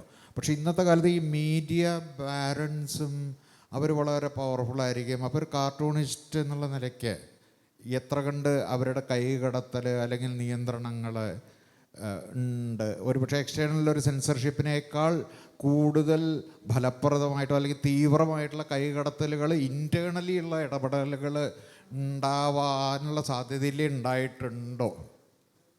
ഒരുപക്ഷെ ഉണ്ണി സാറിനെയൊക്കെ പോലെയുള്ളവർക്ക് അതിനെ കുറച്ചും കൂടി റെസിസ്റ്റ് ചെയ്യാൻ പറ്റും, അല്ലെങ്കിൽ അത്ര വ്യാപകമായിട്ട് കടന്ന് പറയില്ല. മറ്റുള്ളവരെ സംബന്ധിച്ചിടത്തോളം ഇത് കൂടുതൽ പ്രകടമാവില്ലേ എന്നൊരു സമയമില്ലാത്തതുകൊണ്ട്. ഇന്നത്തെ കാലത്ത് ഒരു പ്രസാധകൻ ഒരു കാർട്ടൂണിസ്റ്റിനെ ഹയർ ചെയ്താൽ, ബുദ്ധിയുള്ള പ്രസാധകനാണെങ്കിൽ അയാൾ പ്രസാധകൻ തന്നെ ഞാൻ പറഞ്ഞു, പബ്ലിഷർ, പ്രൊപ്പറൈറ്റർ, കാശ് മുടക്കുന്നയാൾ ആ കാർട്ടൂണിസ്റ്റിനെ ഉപയോഗിക്കാതെ ഒരു രണ്ടാംകിട കാർട്ടൂണോ ഈ ദുർബലമായ കാർട്ടൂണോ ഉൽപ്പാദിപ്പിക്കാൻ വേണ്ടി ഒരുത്തനെ ആരും ഹയർ ചെയ്യില്ല. കാരണം എന്ത് നിയന്ത്രണം ഉണ്ടെങ്കിലും ഇല്ലെങ്കിലും പുറത്ത് വേറെ ട്രോള് വരും, മീംസ് വരും. സാധാരണ അസാമാന്യ ആക്ഷേപഹാസ്യ ബലമുള്ള ശക്തിയുള്ള ആക്ഷേപഹാസ്യത്തിൻ്റെ ഒരുപാട് എക്സ്പ്രഷൻസ് പുറത്തു വരും. അതിൻ്റെ മുകളിൽ നിൽക്കണം തൻ്റെ കാർട്ടൂണിസ്റ്റ് എന്നെങ്കിൽ ആ കാർട്ടൂണിസ്റ്റിനെ പ്രൊഫഷണലായിട്ടുള്ള മര്യാദകളോടുകൂടി വർക്ക് ചെയ്യാൻ സഹായിക്കണം, ഉള്ളൊരു അന്തരീക്ഷം ഉണ്ടാക്കണം. സർവതന്ത്ര സ്വാതന്ത്ര്യം ഒരു കാർട്ടൂണിസ്റ്റിനും കൊടുക്കരുതെന്നും എനിക്ക് അഭിപ്രായമുണ്ട്. സുരേന്ദ്രേട്ടാ, ഒരു ചോദ്യം കൂടി ചോദിച്ചോട്ടെ, ഒരു പത്രപ്രവർത്തകന്. പിന്നെ ഈ കാർട്ടൂണുകളുടെ പ്രിൻ്റ് മീഡിയയ്ക്ക് അപ്പുറത്തുള്ള പ്രസക്തി എന്താ? അതായത് പ്രിൻ്റ് മീഡിയയിലാണ് കാർട്ടൂണുകൾ എപ്പോഴും പ്രത്യക്ഷപ്പെടുക. ഇപ്പോൾ വിഷ്വൽ മീഡിയയിൽ അത്യാവശ്യം ചെറുതൊക്കെ വരുന്നുണ്ട്. എന്നാൽ പോലും വരും കാലത്ത് കാർട്ടൂണിൻ്റെ സ്വഭാവം എന്തായിരിക്കും, എങ്ങനെയായിരിക്കും? വരും കാലത്ത് കാർട്ടൂൺ അതിൻ്റെ ഒരു ഞാൻ വിളിക്കുന്നത് രാഷ്ട്രീയമായ സത്യസന്ധതയിൽ നിന്ന് അകന്നു പോകുമെന്നാണ് എനിക്ക് തോന്നുന്നത്. അത് രാഷ്ട്രീയമായ സത്യസന്ധതയിൽ നിന്ന് അകന്നു പോകുന്നതിൻ്റെ കാരണം അതിന് ന്യൂസ് റൂം ഫ്രീഡം എന്ന് പറയുന്നൊരു വലിയ തത്വം ഞങ്ങളൊക്കെ പഠിച്ചു വെച്ചിട്ടുണ്ട്. ആ ന്യൂസ് റൂമാണ് എല്ലാം തീരുമാനിക്കുന്നത്. ഇപ്പോൾ ഒരു റിപ്പോർട്ടർ എഴുതിയാലും ആ റിപ്പോർട്ട് എല്ലാ അർത്ഥത്തിലും അത് പരിശോധിക്കുകയും ചെക്ക് ചെയ്യുകയും റീചെക്ക് ചെയ്യുകയും കൺഫേം ചെയ്യുന്നതും ഒക്കെ ന്യൂസ് റൂമാണ്. പക്ഷെ ആ ന്യൂസ് റൂമിൻ്റെ ഉള്ളിലേക്ക് ഇന്ന് നിങ്ങൾക്ക് പലതരത്തിലുള്ള നിയന്ത്രണങ്ങൾ വരുന്നുണ്ട്. ആ നിയന്ത്രണങ്ങളുടെ ഭാഗമായിട്ട് നിങ്ങൾക്ക് സ്വാഭാവികമായിട്ടും അതിൻ്റെ ഒരു ആവിഷ്കാരത്തിൻ്റെ ഒരു വളരെ സർഗാത്മകമായ ശേഷി അവിടെ നഷ്ടപ്പെടുന്നുണ്ട്. അതാണ് ഒന്നാമത്തെ കാര്യം. രണ്ടാമത്തെ കാര്യം, ഇപ്പോൾ എമർജൻസി കാലത്ത് നമുക്ക് ഇതുപോലെ നിങ്ങൾ ഈ പറഞ്ഞ പോലെ തന്നെ എമർജൻസിയുടെ കാലത്തും അന്ന് വാർത്തകളെ സംബന്ധിച്ചിടത്തോളം സെൻസർഷിപ്പൊക്കെ ഉണ്ടായിരുന്നു. പക്ഷേ അന്നും കാർട്ടൂണുകൾ വന്നുകൊണ്ടിരുന്നു. ഇപ്പോൾ ഒ.വി. വിജയൻ ഏറ്റവും പ്രധാനപ്പെട്ട ആ ബജറ്റിൻ്റെ ഒരു സ്പീച്ച് ഉണ്ടായിരുന്നു അന്നത്തെ എമർജൻസി കാലത്ത്. അത് വണ്ടികളൊക്കെ മുറക്കി ഓടുന്നുണ്ടെന്നായിരുന്നു അതിൻ്റെ ഏറ്റവും പ്രധാനപ്പെട്ട ഹെഡ്ലൈൻ. വണ്ടികളെല്ലാം മുറക്കി ഓടുന്നുണ്ട് എന്നാണ്. അപ്പോൾ എല്ലാം ശരിയാണ്, എല്ലാം ചിട്ടയിലും ക്രമത്തിലുമാണെന്നാണ് സർക്കാർ സ്ഥാപിക്കുന്നത്. ഒ.വി. വിജയൻ ഉടനെ തന്നെ പിറ്റേ ദിവസത്തെ കാർട്ടൂൺ എന്ന് വെച്ചാൽ തീവണ്ടി ഓടുന്നത് തന്നെയാണ് കാണിച്ചത്. എന്നിട്ട് അതിൻ്റെ അടിയിലുള്ള 2 വരികളിലാണ് അതിൻ്റെ ആ പരിഹാസവും ആ ദർശനവും മുഴുവൻ. ഈശ്വര വീണ്ടും വന്നുവല്ലോ നേരം വൈകാത്ത വണ്ടി. അതാണ് കാർട്ടൂണിസ്റ്റിൻ്റെ വിജയവും പത്രത്തിൻ്റെ വിജയവും. Thank you everybody.